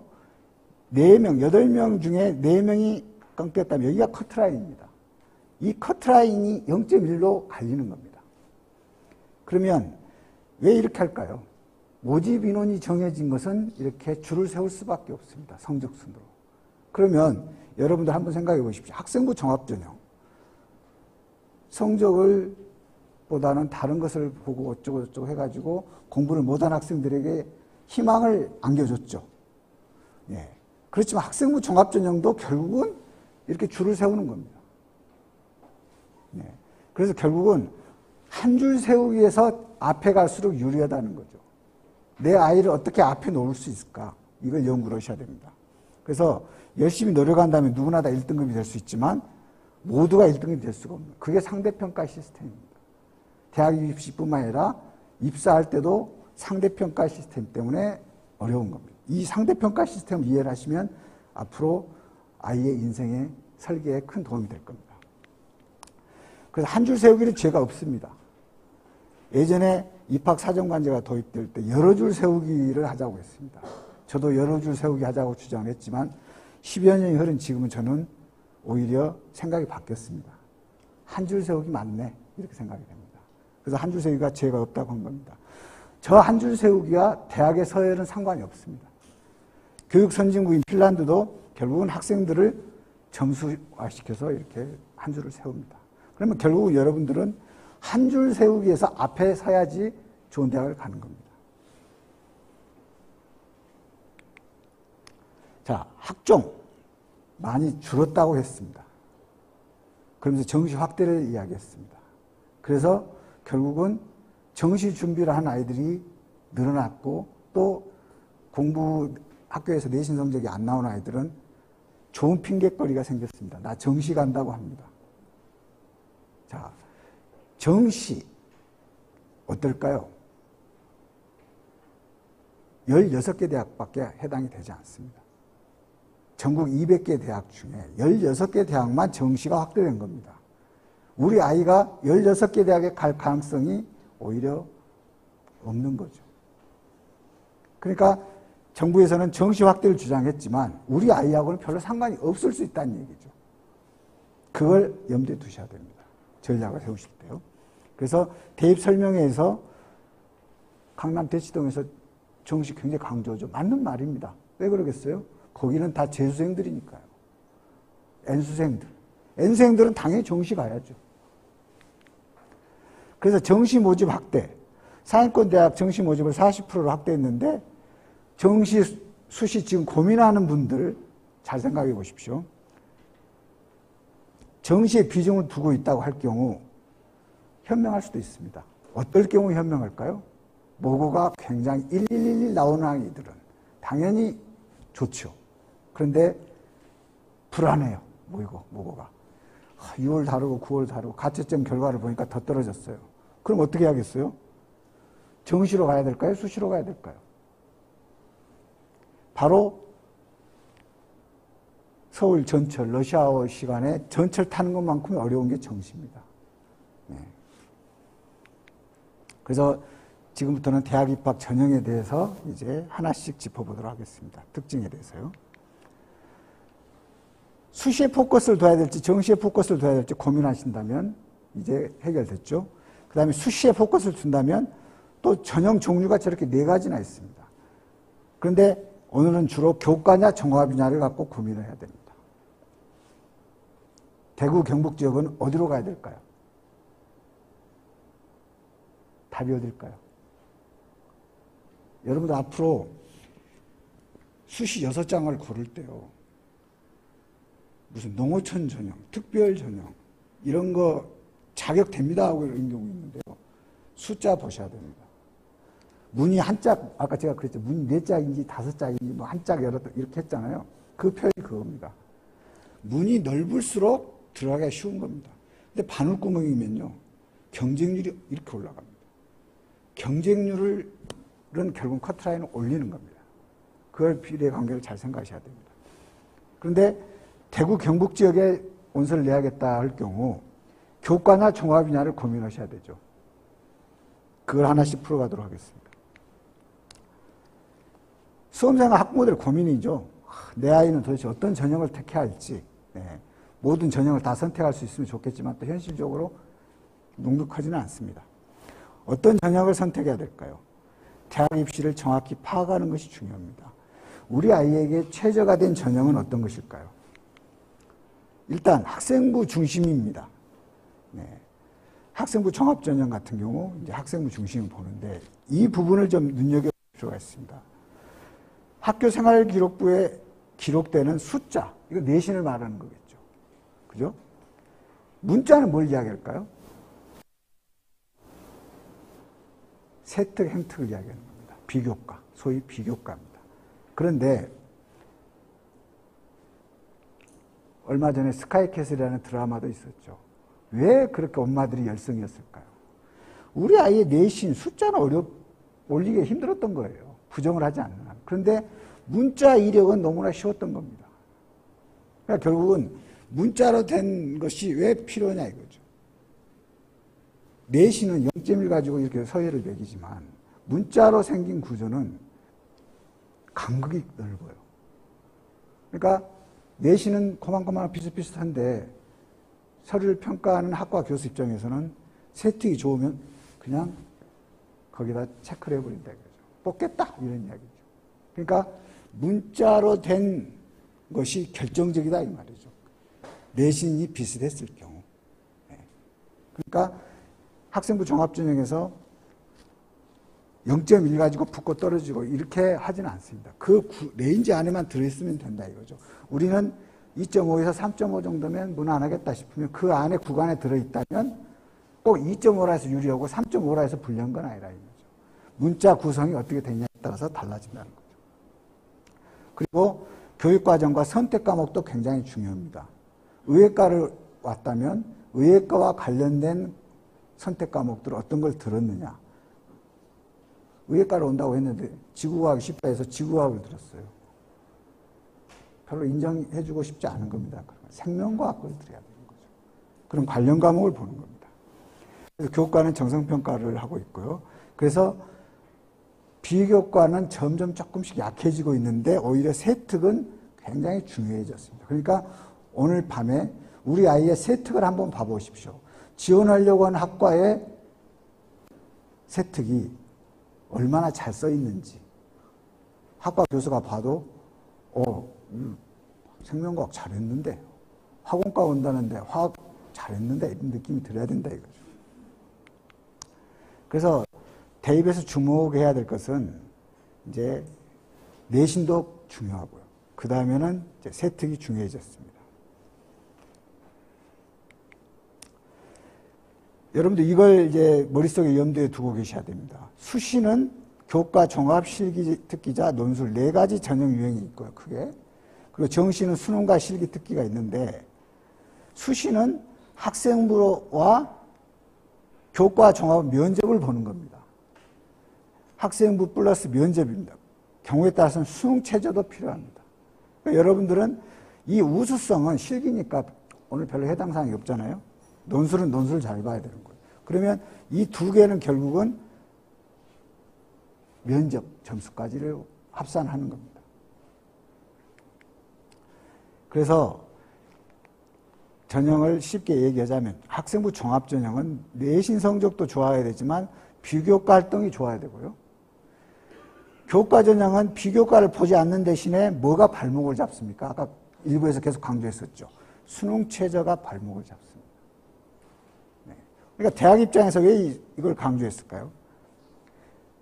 저기 고등학교 전체 인원이 몇십 명밖에 안 되는데 그 학교 1등이에요. 그럼 내신 1점대 초반일 거 아니에요. 그런데 모고를 보면 영어가 5등급이에요. 그런 아이는 안 뽑고 싶다 이거죠. 그러니까 수능 최저를 들이대는 거죠. 대학 입장에서는. 전형 설계할 때 그렇습니다. 그래서 교과 전형은 반드시 수능 최저가 따라간다. 논술도 수능 최저가 따라가는 경우가 많다. 네. 그러면 어떻게 판단해야겠어요? 우리 아이가 내신이 더 좋은지 수능이 더 좋은지를 판단해야겠죠. 내신이 더 좋으면 비교과가 됐는지에 따라서 돼 있으면 종합으로 가는 거고, 또 최저까지 통과할 수 있으면 최상위권 가는 거고, 비교과가 안 돼 있으면 교과로 빠져야 되는 거죠. 그래서 이런 구조를 가지고 판단하시면 되겠습니다. 사진 다 찍으셨습니까? 네. 자, 그래서 결국은 대입은 정보전이라고 하는 겁니다. 날리지 파워라고 제가 이렇게 써놨는데, 영국 철학자 프란시스 베이컨이 한 말인데, 제가 왜 이걸 썼냐면요. 학부모들이나 수험생이든 대입 정보를 정확히 파악하는 게 굉장히 중요합니다. 대부분 입시 정보는 다 상위권입니다. 내가 상위권을 가려면은 당연히 해당이 되지만, 경북대 정도를 가고 싶어요. 그러면 어떻게 되겠어요? 맞지 않을 수 있습니다. 그래서 결국은 대입이라고 하는 것은 정답이 없습니다. 그래서 오히려 경계를 해야 될 항목이 참 많아요. 그래서 무엇보다도 중요한 것은 내 아이에게 잘 맞는 옷을 입혀야 되는 것처럼 내 아이에게 맞는 것을 선택하셔야 됩니다. 그래서 저는 아는 것은 힘이다를 아는 것보다도 실행하는 것이 힘이다. 노잉 결국 두잉이다. 이걸 강조하고 싶습니다. 그래서 대입에서 정보는 생명이라고 하는데요.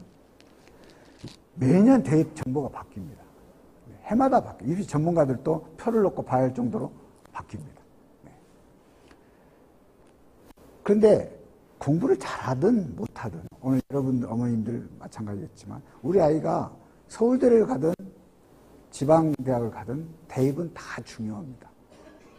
모두에게 대입은 다 중요해요. 그런데 대부분이 상위권 대학 이야기만 하고 있습니다. 왜냐하면 상위권 정보가 많기 때문이죠. 또 대구 경북 지역 조사하면서 힘들었습니다. 정보가 없어요. 그만큼 관심을 안 갖는다는 얘기죠. 그런데 중하위권 학생 수는 상위권의 3배나 됩니다. 그래서 상위권과 중하위권 입시는 다르다는 걸 먼저 생각하셔야 됩니다. 그래서 상위권 대입에서 유효했던 정보와 전략을 중하위권에다 갖다 들이대면 잘못된 방향으로 갈 수도 있습니다. 내 몸에 맞지 않는 옷이란 얘기입니다. 그래서 자신의 성적이라든지 상황, 목표에 따라서 정보와 전략이 필요한 겁니다. 정보도 없고 전략도 없다 보면 대입의 방향성을 잃어버립니다. 그래서 내 몸에 맞지 않는 옷은 과감히 벗어 던지라는 겁니다. 그래서 전략이 필요한데 아까 강조했던 상대평가 시스템 0.1이라도 더 받아야 됩니다. 그러면 0.1이라도 더 받기 위해서는 정보가 필요하고 전략이 필요한 겁니다. 우리 아이가 공부를 잘했으면 좋겠죠. 근데 어떡합니까? 성적이 안 나온 것을. 아이 탓할 건 아닙니다. 아이는 그동안에 공부하느라고 나름대로 노력했습니다. 그렇다면 부모는 뭘 해줘야겠습니까? 전략을 세워줘야 되죠. 그래서 정보와 전략 수립에 시간 투자라는 것은 이제 선택이 아니라 필수가 되어버렸습니다. 아이는 지금 이렇게 고민하고 있을 겁니다. 코가 빨개지도록 지금 6장을 어떻게 써야 될까. 담임선생님하고도 의논하지만 답이 안 보이는 경우가 많습니다. 어떻게 해야 될지를 모르죠. 이제 정답을 찾으시겠죠. 수시와 정시 어디로 가야 될까? 힌트를 제가 드렸죠. 조금 더 크게 그려놨습니다. 이쪽으로 답을 쓰시라는 얘기죠. 수시, 정시 차이는 뭘까요? 과거에는 다 정시였죠. 부모님 세대는 다 정시였습니다. 원래 본 입학시험을 치르기 전에 특별하게 다른 전형 요소를 뽑는 게 수시였습니다. 그래서 특별 전형입니다. 그거 같으면 별로 떳떳하지 못했어요. 외국인 특별 전형, 농어촌 학생 특별 전형 이런 게 수시였습니다. 입학 사정관제 초기 때도 사정관제는 농어촌 전형 같은 걸로 사정관제를 운영을 했습니다. 그런데 10년이 지나면서 어떻게 됐습니까? 완전 주객이 전도돼 버렸습니다. 이제는 이름과 달리 수시가 주된 전형이 되어버렸습니다. 정시는 보조입니다. 이제. 그러면 수시에서 중요한 게 뭔가요? 학교생활기록부가 대입의 잣대가 된다는 거죠. 학교생활기록부는 교과와 비교과로 구성된다는 걸 이제 아셨죠? 네. 그런데 이제 서울대에서 정시에서도 학생부를 정성평가하겠다고 했습니다. 그래서 9월 13일부터 이제 원서가 대구 경북 지역도 마찬가지로 이렇게 접수가 됩니다. 그렇다면 2023년도 대입 전형의 주요 특징은 뭘까요?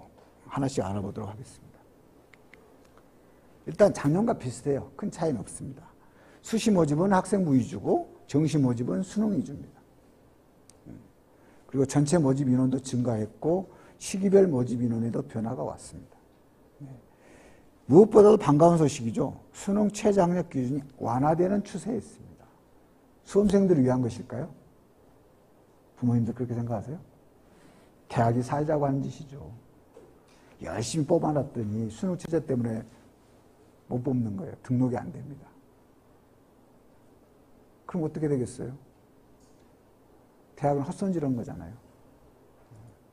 열심히 뽑았는데. 그래서 점점 완화를 합니다. 학령 인구가 줄어들면서 이제 수능 최저도 잘 못 맞추는 거죠. 논술실시 대학도 늘었습니다. 여러분 염두에 두셔야 될 건 이런 데를 아마 보내고 싶으실 겁니다. 의대, 약대, 간호계열 이런 데. 지역인재 전형을 택하시라는 겁니다. 지역인재가 이제 대세입니다. 지방은. 네. 일단 모집인동 변동을 한번 보실게요. 놀랍습니다. 뒤에 분 잘 안 보이니까 제가 읽어드릴게요. 78%입니다. 주황색은 정시고요. 파랑색은 수시입니다. 수시가 78%나 되는 거예요. 그럼 정시 40%는 무슨 이야기인가요? 궁금하실 겁니다. 그 40%는 16개 대학 이야기입니다. 전국 200개 대학을 평균 내면 저렇게 된다는 이야기죠. 그러니까 결국 대학은 뭐예요?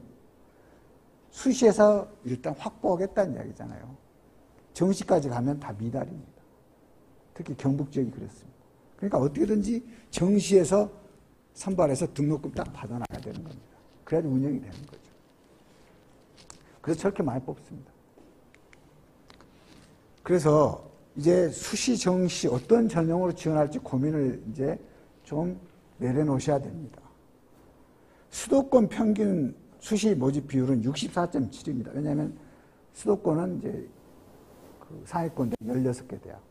그것 때문에 40% 하다 보니까 평균은 64.7입니다. 16개 대학 모집 인원이 많기 때문에 그런 거죠. 그런데 우리 아이는 16개 대학하고 상관이 없을 경우 어디를 쳐다봐야 됩니까? 여기를 쳐다봐야죠. 84.9면 거의 85%입니다. 15%만 정시로 가는 겁니다. 대구 경북 지역은. 탁구공 사이즈와 축구공 지를 한번 비교해 보세요. 탁구공이 들어갈 수 있는 것과 축구공이 들어갈 수 있는 사이즈입니다. 그죠? 답이 보이죠, 지금.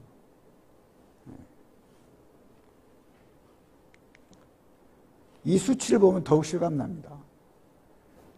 대구, 경북 4년제 대학이 모두 22개입니다. 22개인데 수시는 29,000이고 정시는 5,100입니다. 거의 6배, 4배 차이죠, 4배. 네, 그렇습니다. 어디로 가야지 구멍이 더 넓을까? 입구가 더 넓을까? 답이 보이시죠? 그래서 학생부 교과 전형과 학생부 종합 전형이 이제 수시의 대표 과목입니다. 대표 상품입니다.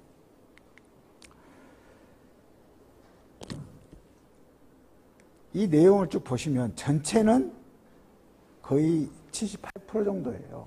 그 수시로 가는 게. 그런데 대구 경북 지역은 85%에 가까워진다는 거죠. 대구 경북 지역은 결국은 대부분 수시로 뽑는다 이렇게 생각하시면 됩니다. 그러니까 우리 아이가 서울로 간다면 이야기가 좀 달라지겠지만 대구 경북 지역으로 간다면 당연히 수시의 길을 가야 되는 거죠. 그래서 정시로 가는 길은 굉장히 좁다고 생각하시면 됩니다. 근데 수시는 뭐 위주예요? 학생부 위주입니다. 내신과 비교과죠. 그래서 대구 경북권 대학은 무엇보다 이겁니다. 종합 전형이 아닙니다. 교과 전형입니다. 더군다나 서울 상위권 대학은 수시에서 학생부 종합 전형이 훨씬 더 많습니다. 그런데 거점 국립대학 내지는 지방대학은 교과 전형이 많아요. 그래서 이제 점점 좁혀졌죠. 수시로 가는데 수시에서도 교과 전형으로 가는 게 좀 더 유리하겠다. 이렇게 답이 나왔죠. 왜 제가 자꾸 강조할까요? 84.9, 85% 역대 최대 규모입니다. 금년에 대구 경북 지역 문이 굉장히 넓어진 거예요. 변수는 학생부죠. 이제 내 학생부가 얼마나 좋으냐에 달려있죠. 내신과 비교과가. 그러니까 서울 지역은 교과 전형 비중이 27.1%예요. 근데 대구 경북 지역은 교과 전형 55.2%, 2배 이상입니다. 2배, 엄청난 숫자입니다. 그런데다가 종합전형 역시 수도권은 44.6인데 대구 경북권은 19.7이에요. 그러면 서울로 가려면 학생부 종합전형이 유리하겠죠. 대구 경북 지역이라면 교과전형이 유리하겠죠. 답이 나왔죠, 이제? 모집 인원 때문에 그렇습니다. 그래서 대구 경북 지역은 저렇게 봐보십시오. 수도권에 비하면 서울은 27.1, 인천은 29%, 대구 경북 55%입니다. 대구 경북이 이렇게 교과를 많이 뽑아요. 이렇게 설계를 한 거죠. 그래서 학생부 교과 전형은 선발 규모가 가장 큰 전형이라고 할 수 있습니다. 내신이 안 나와서 그러는데 오면서 이렇게 이제 고민하실 겁니다. 그 부분도 말씀을 드리겠습니다. 그래서 나에게 유리한 전형을 이제 찾아야 되는데 이럴 수 있죠. 모고가 잘 나와요. 모평이 잘 나와요. 그러면 당연히 정시 모집에 가는 게 유리할 수도 있습니다. 상위권 대학으로. 그런데 지방에서는 그런 아이들은 많지 않습니다. 그리고 학생부를 3학년 1학기까지 반영하는데 일단 내신 성적도 그렇게 원대로 나오질 않습니다. 현실적으로 보면요. 일반적으로 모고보다는 내신 성적이 그래도 좀 나온 것 같은 느낌입니다. 그러면 수시에 가야 되는 겁니다. 논술 같은 경우도 있어요. 그렇지만 논술 같은 경우는 지금까지 계속 준비해왔다면 몰라도 갑자기 몇 시간 준비해가지고 논술 전형으로 가겠다. 절대 안 됩니다. 면접, 서류 기반 면접이라고 하는데 주로 학생부를 놓고 하는 그런 면접입니다. 여기서 면접을 여러분들은 좀 하나의 전략으로 생각해 보실 필요가 있습니다. 아이들은 면접을 두려워합니다. 또 하나의 본고사가 있는 것 같아요. 대학 본고사 같아요. 근데 대학 입장에서 면접은 전혀 그렇지 않습니다. 면접은 지필고사하고 달라요. 지필고사는 정답을 맞추는 문제입니다. 내가 모르면 떨어지면 틀리는 거예요. 근데 면접은 학생의 과거에 대해서 물어보는 겁니다. 본인이 실제로 하기만 했다면 몰라요, 기억 안 나요 할 수가 없습니다. 뭔가를 이야기하게 돼 있습니다. 그럼 결국은 실제로 세특에 적힌, 학생부에 적힌 대로 했는지를 확인하는 겁니다. 그렇기 때문에 면접은 그렇게 어렵지 않습니다. 오히려 대학 입장에서 면접을 하려고 하는 이유가 그냥 점수 보고 왔는데 이런 아이들이 꼭 나중에 문제가 되거든요. 그러니까 지원 동기를 확실하게 물어보는 거죠. 우리 학과 왜 왔니? 이렇게. 그럼 그 지원 동기가 설득력 있으면 오케이 되는 거죠. 그래서 그 책자에서 이렇게 이제 전형 그 방법을 보시고 면접이 있다면 무조건 그걸 우선적으로 택하실 필요가 있습니다. 두려워하지 마시고. 면접이 두려워서 못 내는 아이들도 있거든요. 그러니까 면접을 두려워하지 마시라는 거죠. 그래서 본인이 전공과 맞지 않는 걸 낼 때는 당연히 면접이 두려울 수밖에 없죠. 근데 내가 원하는 과를 간다면 면접이 두려울 수가 없습니다. 그 다음에 최저 학력 기준 같은 경우도 있죠. 그것도 이제 아까 일부에서 강조했었죠. 그것도 잘 생각해 보셔야 됩니다. 일반적으로 학생부 종합전형은 최저 학력 기준이 의치안을 제외하고는 없습니다. 그렇기 때문에 부담이 없는 거죠. 없다는 것은 무슨 의미겠어요? 학생부 종합전형으로 합격한다면 수능 볼 필요도 없는 거죠. 그런 보장만 있다. 합격 보장만 있다면. 그런 겁니다. 그래서 결국은 내 불리한 내신을 어떻게 극복할 수 있을까? 그런 전형을 찾아야 됩니다. 학생부 교과 같은 경우는 전 과목을 반영하는 대학도 있고요. 상위 과목 잘하는 몇 개만 반영하는 대학도 있습니다. 그럼 우리 아이가 수학 못하고 못하는 거 싹 빼버리고 잘한 것만 딱 계산해 보면 내신이 올라가는구나. 그럼 그 내신으로 가는 거죠. 서울 상위권 대학에 전 과목을 일반적으로 반영하죠. 근데 20개 라인을 벗어나면 이제 일부 과목으로 줄어듭니다. 그러니까 중위권 대학부터는 조금 완화될 수 있다는 거죠. 논술 전형 같은 경우는 논술도 잘 봐야 되지만 학생부 성적도 반영하는 경우도 있습니다. 특히 의학계열은 수능 최저 학력 기준이 있습니다. 일단 졸업생. 혹시 졸업생 학부모 계세요? 네. 졸업생 같은 경우는 이걸 따져봐야 됩니다. 대학이 재학생이나 재수생만 지원이 가능. 그럼 3수생, 4수생, 5수생 안 된다는 얘기입니다. 이거 확인해 봐야 돼요. 고3하고 재수생만 되는지 3수생도 되는지 이것도 확인해 봐야 됩니다. 그래서 고교 졸업 시기에 따라서 자격 제한을 두기도 합니다.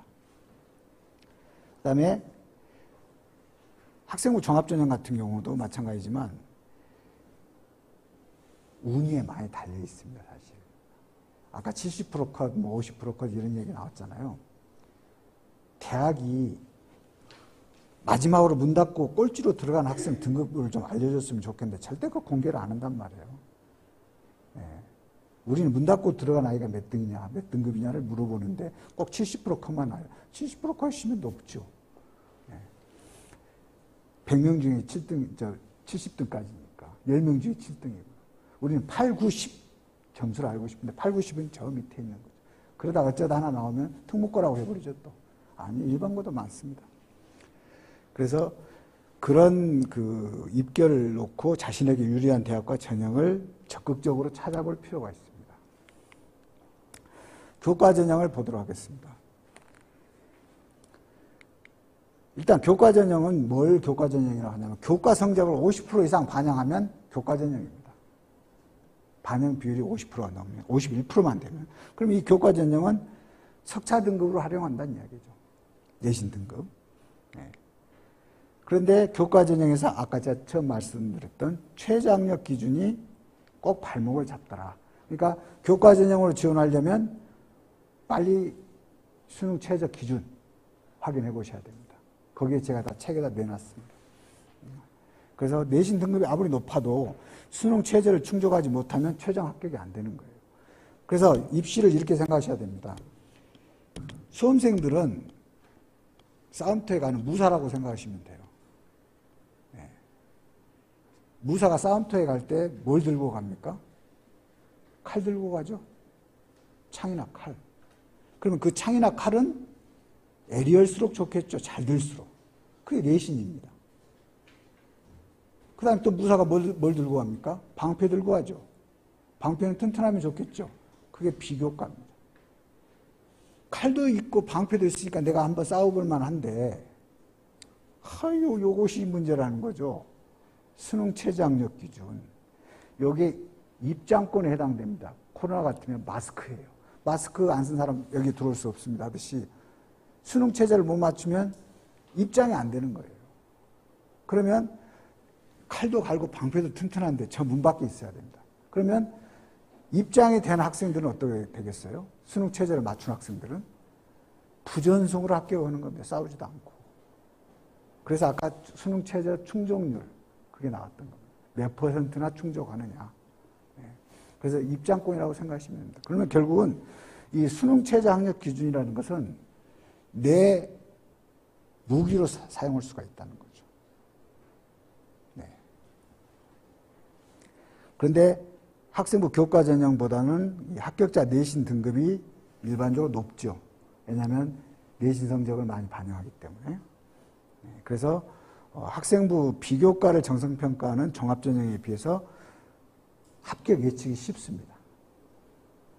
교과 성적으로 점수로 끊기 때문에 커트라인 정하기 때문에. 학생부 종합전형은 점수 플러스 비교과 이게 애매해져요. 그래서 평가자 고사라고 합니다. 이걸. 평가자에 따라서 다르다 이거죠. 그래서 결국 교과 전형은 정시처럼 점수로 하니까 결국은 합격을 예측할 수가 있대요. 그러면 확실해지죠. 아까 어디가에 가면 다 나온다고 했었잖아요. 그걸 보면 내 아이가 합격이 되겠다 안 되겠다를 거의 감을 잡는 거죠. 그러면 교과와 전형과 학생부 종합전형을 잘 조합을 해서 쓰셔야겠죠. 그래서 학생부 교과 전형은 지원율이 낮을 수밖에 없어요. 성적이 안 되면 지원 못 하니까. 그래서 지원율은 낮는데 그 대신에 맹점이 하나 있습니다. 중복 합격이 그렇게 많아요. 점수 되면 다 내거든요, 그냥. 그러니까 여기도 붙고 저기도 붙고 하면은 제일 좋은 것만 하나 갖고 나머지 버려버릴 거 아니에요. 그러니까 결국은 중복 합격이 많다.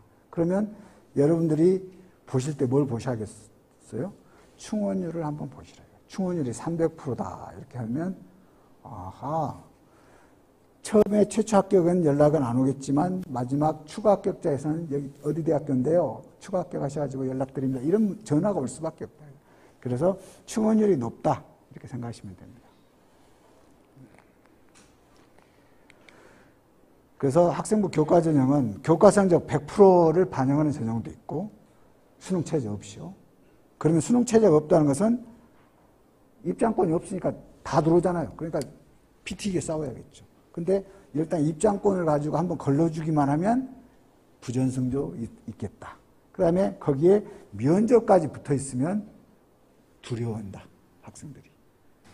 지원을 못하는 거예요. 두려워서. 왜냐하면 내가 성적은 되니까 딱 내고는 싶은데 이거 전공 적합성 같은 거 물어보면 어떡하지? 두려운 거거든요. 그러니까 못 내요. 그래서 그런 것도 한번 생각해 보시라는 얘기입니다. 그럼 누가 지원하냐 이거죠. 내신이 좀 좋은 아이들이 지원하겠죠. 수능이 유달리 안 나온 아이들이 있습니다. 우리는 절대 정시 안 돼. 이런 아이들. 그런 아이들에게 좋습니다. 그래서 결국은 이 수능이라는 것이 정시를 가기 위해서 보는 게 아니라 교과 전형의 수능 최저 때문에, 등급 때문에 그런 겁니다. 그래서 수능 최저라는 그 허들만 넘으면 교과 전형이 아주 좋은 전형이죠. 가기에는, 대학 가기에는. 그래서 수능도 소홀히 해서는 안 됩니다. 교과 전형을 내면. 일반적으로 경북대 의대 같은 경우는 교과 전형을 가장 많이 뽑습니다. 그 다음에 학생부 종합전형은 논술인데 여러분들 요걸 생각하셔야 지역균형 인재가 많이 확대됐습니다. 경북대학이나 이 대구 경북 지역 대학들은 지역균형 인재를 활용하셔야 됩니다. 지역균형 인재와 상반되고 일반 전형이라는 거 있어요. 똑같은 그럼 다른 지역에서 올 서울 지역 아이들이 오는 거예요. 서울 지역 아이들이 지방으로 내려온 경우 이 아이들하고 경쟁해야 되는데 여기는 같은 지역끼리만 경쟁하는 거예요. 그러니까 훨씬 유리하죠. 그래서 교과 전형은 내신 높고 낮은 걸로 당락이 결정됩니다. 그래서 의과대학 같은 경우는 굉장히 내신이 높습니다. 그리고 수능 최저학력 기준도 아주 셉니다. 111이에요. 세계 1, 세계 합 3. 경북대 그렇습니다. 그래서 경북대 같은 경우 보면 지원자 수능 최저학력 기준 충족률이 22.5입니다. 5분의 1밖에 안 돼요. 그래서 몇 년 전에 다른 지역의 국립대학에서도 의예과를 5등급이 들어갔습니다. 수능 최저를 맞춘 아이가 쭉 내려가다 보면 5등급짜리가 수능 최저를 맞춘 거예요. 그래서 그 애가 들어갔어요. 그래서 수능 최저가 입장권이라고 생각하시면 됩니다. 입장권이 없으면 방법이 없어요. 그 다음에 경북대 같은 경우는 면접이 또 다중미니 면접이라 해가지고 MMI 면접입니다. 일반 면접이 아니에요. 방을 뱅뱅뱅 이렇게 돌면서 계속 물어보고 이렇게 하는 겁니다. 그래서 이 면접은 특별히 준비를 해야 됩니다. 그 다음 학생부 종합전형입니다. 학생부 종합전형은 누굴 위한 동아줄일까요? 잘 생각해 보셔야 됩니다. 이런 아이들이죠. 학종 비중이 여전히 높기 때문에 비교과가 좀 좋은 아이들. 성적은 조금 교과 성적 비해서 교과 전형은 좀 못 내는 학생들. 이런 아이들에게 유리한 전형입니다. 그래서 여전히 학종이 대세입니다. 학종은 이제 면접이 대부분 많습니다. 내신도 보지만 비교과 보고요. 그래서 주로 면접에서는 학업 태도, 학업 의지, 탐구 활동 이런 걸 보는데 용어는 어렵습니다. 학업 태도, 학업 의지, 탐구 활동 간단해요. 우리 과에 오기 위해서 뭘 준비했니? 3년 동안 이런 겁니다. 오고 싶은 이유가 뭐니? 이런 거예요. 그렇게 어려운 내용은 아닙니다. 그래서 학종이 요구하는 것은 의예과 같은 경우 수능 최저 등급도 필요하고 교과 성적, 비교과 성적, 면접도 필요합니다. 그래서 의예과 같이 좋은 학과 상위권 대학에 갈수록 합격률이 이렇게 보이지 않고요. 그러나 많은 학생들이 한 번씩 다 시도를 하고 있습니다. 학생부 종합전형의 특징은 그래서 이겁니다. 우리가 스카이캐슬에서 강조했던 거예요. 평가자별 고사이기 때문에 그런 겁니다. 평가자별 고사라는 게 뭐냐면 어떤 대학에 누가 학과 교수 누가 들어갔냐에 따라서 붙을 수도 있고 떨어질 수도 있다는 얘기입니다. 거의 어떤 가이드라인은 주어지지만 사람에 따라서 달라요. 어머님들 오늘 저녁에 시금치 나물을 무쳤어요. 시어머니께 가져가서 어머니 어때요? 하면 애미야 짜다. 짜다 그래요. 근데 아들한테 먹어보니까 어때? 그러면 아들이 엄지척을 합니다. 누구 말이 맞을까요? 둘을 평균을 내볼 수밖에 없잖아요. 그게 평가자별 고사입니다. 그러니까 학종은 그렇게 평가하는 거예요. 그래서 일반적으로 서울소재대학에서 학생부 종합전형을 많이 운영하는데 대구 경북 지역도 있습니다. 그리고 의치안을 제외하고는 대부분 수능 최저 학력 기준이 없습니다. 그래서 수능 최저를 못 맞출 아이들은 무조건 여기다 내야죠. 그래서 교과 전형에 비하면 등급 평균도 좀 낮은 편입니다. 그런데 이런 문제가 있죠. 항상 학생부 종합전형은 옆 친구가 다 경쟁자예요. 다 100점 맞아가지고 있으면 결국은 만점이 4%를 초과해버리면 결국은 과목 1등급은 없어지는 겁니다. 그럼 100점을 받아도 2등급이에요. 이래서 친구를 이겨야 되는 거예요. 학종의 문제점입니다. 그래서 학생부 종합전형은 일반적으로 단계별 전형이라고 해가지고 서류로 몇 배수를 뽑고 그 다음에 서류 통과한 학생들을 면접을 보고 그래서 서류에서 70, 면접에서 30 이렇게 하는데 여기서 좀 알아두셔야 될 게 서류 평가 통과가 굉장히 중요합니다. 그래서 서류 70 이렇게 하면 서류를 통과한 아이들은 대부분 고만고만하게 다 통과했어요. 그러니까 대학에서 점수를 너는 10점, 너는 20점 이렇게 주는 게 아니고 면접 대상 될 자격이 돼 하면 그냥 그 3배수만 골라놓은 겁니다. 그러니까 내신 성적 좀 되고 비교과도 좀 웬만하면 다 서류평가에 올라오는 거예요. 그러니까 서류 70 적은 뭐 신경 안 써도 돼요. 우리 아이는 내신이 나빠서요. 결국은 서류평가를 통과했다는 것은 다 거의 제로 베이스가 됐다는 이야기입니다. 그럼 결국은 중요한 게 뭐겠어요? 면접 대상자 중에 이제 1배수를 뽑는 거잖아요. 그러니까 면접을 잘 보면 되는 거죠. 그럼 그 면접을 잘 본다는 게 뭐겠어요? 지원 동기 아니에요. 우리 학과를 오기 위해서 어떤 준비를 했습니다 하고 똑부러지게 이야기를 한다면 그 애를 뽑고 싶은 겁니다. 학과 교수는. 그래서 결국은 단계별 면접이 있는 경우를 오히려 이제 선호하셔야 되는데 면접이 두려워요. 그러니까 일괄 전형으로 내는 경우도 많습니다. 그러면은 면접 볼 기회도 없잖아요. 그래서 면접 있는 전형을 택하시라는 겁니다. 자, 정시 전형을 보도록 하겠습니다. 제가 서두에 이야기했었죠. N수생. 두렵다는 말이에요. 이게. 왜 두려운지를 이야기하겠습니다. 주로 서울소재 상위권 40%인데 정시에서 선발하죠. 수도권 대학에 당연히 수능 40%니까 수능 위주니까 많이 뽑을 수밖에 없죠. 수도권 대학을 희망한다면 수능 공부해서 가야죠, 당연히 정시로. 문제는 이거예요. 한 번 시험으로 고등학교 생활이 결정돼 버려요. 실패하는 사례도 많아요. 그렇기 때문에 정시는 수시보다 훨씬 불안한 문제. 원서도 3장 절반밖에 안 되잖아요. 전국의 모든 수험생이 아까 학생부 종합전형은 내 옆 친구가 경쟁자였다면 이제 수능 위주 정시는 전국의 모든 수험생이 다 내 경쟁자입니다. 그래서 고등학교에서 1등 이건 아무런 의미가 없어요. 무조건 100분이 잘 나와야 됩니다.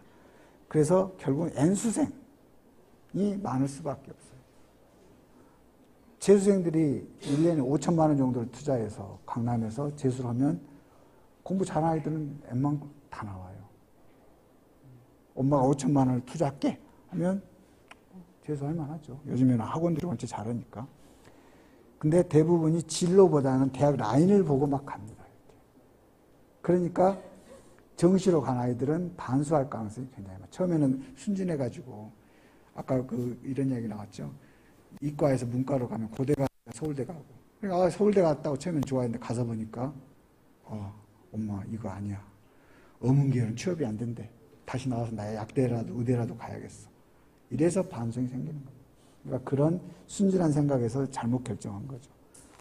점수만 맞춰서 대학 라인만 보고 갔다 보니까 그렇게 된 거죠. 그래서 이렇게 머리를 싸매고 공부하는 N수생들이 굉장히 는 거죠.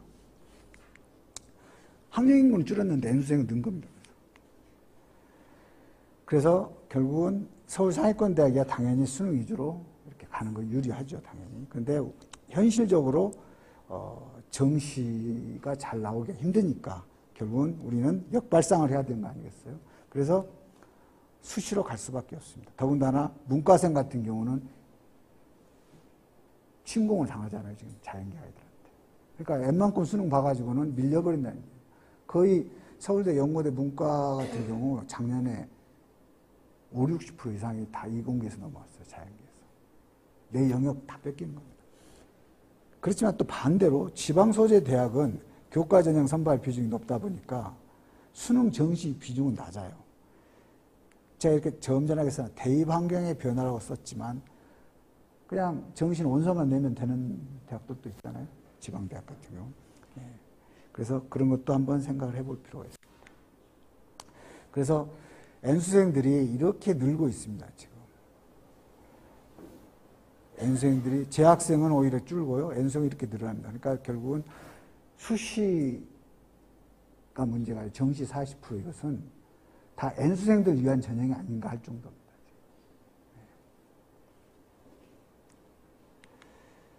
자, 수시에서 대구 경북권 주요대학의 교과 종합전형 주요사항인데요. 여러분이 그 교재에 있는 내용 보실 때 이거 보시라고 제가 지금 이걸 설명해 드리려고 하는 게 아니고 교과 전형 보면 요거 등급 확인하시라는 이야기입니다. 3개 영역 못 이내 요걸 반드시 확인하고 지원하시라는 이야기입니다.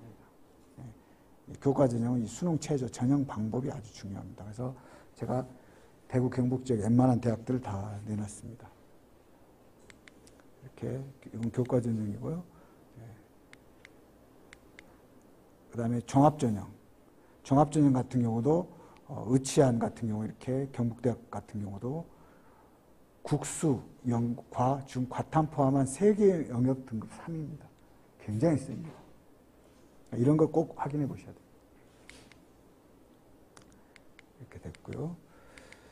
자, 그래서 우리 아이가 내 등급으로 어디를 갈 수 있을까가 가장 궁금하셨겠지만 아까 일부에서 명쾌하게 한국대학교육협의회에서 만든 대입정보 포털 어디가에 여러분이 희망하는 지원을 희망하는 대학의 입결이 다 3년간 것이 공개되어 있으니 그걸 참조하시라고 다시 한번 강조하고 싶고 그것도 잘 못하겠습니다 하면 제가 끝나고 제 노트북 열어서 대구 경북 지역에 한해서만 알려드리겠습니다.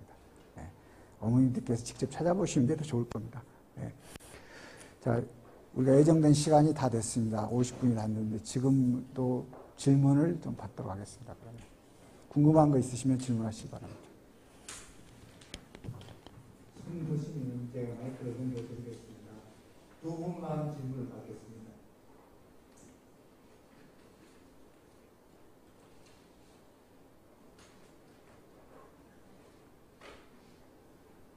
네.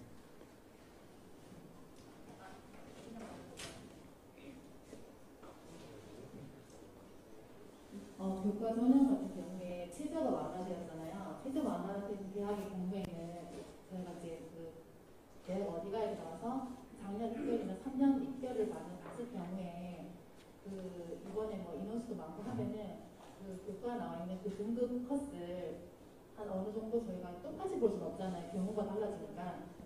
그러면 그 등급 컷을 어느 정도 저희가 만약에 뭐 1.4다 그러면 이 컷을 뭐 1.6을 나를 1.6이나 이건 어느 정도 기준으로 아주 현명하신 질문입니다. 사실 수능 최저가 완화됐다고 하면은 당연히 커트라인이 올라갈 수밖에 없습니다. 그럼 얼마 정도를 더 플러스를 해봐야 되냐 이런 질문이잖아요. 사실 70%컷 정도를 보면 큰 문제가 없는 한은 대부분 합격합니다. 그래서 70% 정도를 기준으로 삼는 이유가 그겁니다. 그런데 90%컷 이렇게 되면 좀 불안할 수도 있죠. 그래서 70%컷 정도에 해당되면 교과 전형의 경우는 큰 변수가 없는 한은 물론 모집 인원이 너무나 많이 줄어들었다면 그러겠지만 모집 인원은 거의 변화가 없거든요. 수능 최저만 좀 완화돼. 그럼 그 수능 최저가 이 커트라인에 얼마나 영향을 주느냐 거의 주지 않습니다. 결국 대학은 그걸 알고 학령인구가 줄었기 때문에 수능 최저를 낮춘 거죠.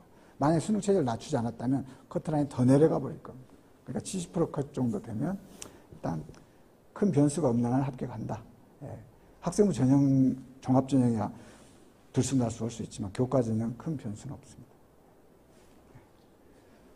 그리고 만약에 외대 같은 경우에는 그 교과 등급할 때 등급 말고 원점수로 하는 것도 생겼잖아요. 그렇게 하면 이게 만약에 외고나 이런 학생들이 무조건 유리할까요? 일단 원점수를 보게 되면 대학이 그것까지 보겠다면 상당히 면밀히 들여보겠다 이거거든요. 그러면 그 외대의 환산 점수를 얼마인지를 그 외대 입학과 같은 데 전화해서 또는 어디가에 들어가서 한번 환산 점수를 빼가지고 내 점수가 과연 몇 점인가를 확인해 볼 필요가 있습니다. 그렇게 해야 훨씬 더 정확합니다. 반영 과목도 마찬가지고요. 그냥 막연히 학교에서 빼준 점수가 뭐 2.2던데 이렇게 하면 대학마다 달라질 수가 있어요. 어떻게 환산하냐에 따라서 대학별 기준에 따라서 달라지거든요. 그러니까 내가 지원하고자 하는 대학 입학처에다가 정확하게 물어볼 필요가 있습니다. 그렇지 않으면 어디가 입력하면 정확히 나와요. 그러면 작년에도 마찬가지로 그 방법을 썼기 때문에 마찬가지라는 이야기죠. 그걸 그 기준대로 환산을 추정해 볼 수가 있다는 거죠. 또 다른 질문 없으십니까? 다 이제 명쾌하게 다 이해하셨습니까? 우리 아이 이제 다 선택 다 하실 수 있겠어요? 고민하지 않으셔도 되겠어요? 네. 자, 그러면 여러분 자녀의 성공적인 대학 입학 합격을 기원하면서 마치도록 하겠습니다. 수고 많으셨습니다. 다시 한번 감사드리겠습니다. 자, 이번 그 모의평가 설명이 어떻습니까 모르겠습니다만 가시기 전에 설문지 좀 작성해 주십시오. 동부진로진학 기원센터에서는 오는 8일까지 수시 상담을 하고 있습니다. 시간이 좀 급하긴 합니다만 저희들 홈페이지에 오셔서 신청을 하시면 빠른 시간 내에 상담 선생님과 연결해서 상담을 하도록 하겠습니다. 그리고 동부센터에서는 여러분 그 수험생들이 모두 다 대학에 좋은 대학에 갈 수 있도록 지원하도록 최선을 다하겠습니다. 이것으로서 오늘 설명을 마치겠습니다. 그리고 혹시 이 설명회는 저희들 유튜브 채널을 통해서 다시 감상하실 수 있습니다. 안녕히 들어가십시오. 감사합니다.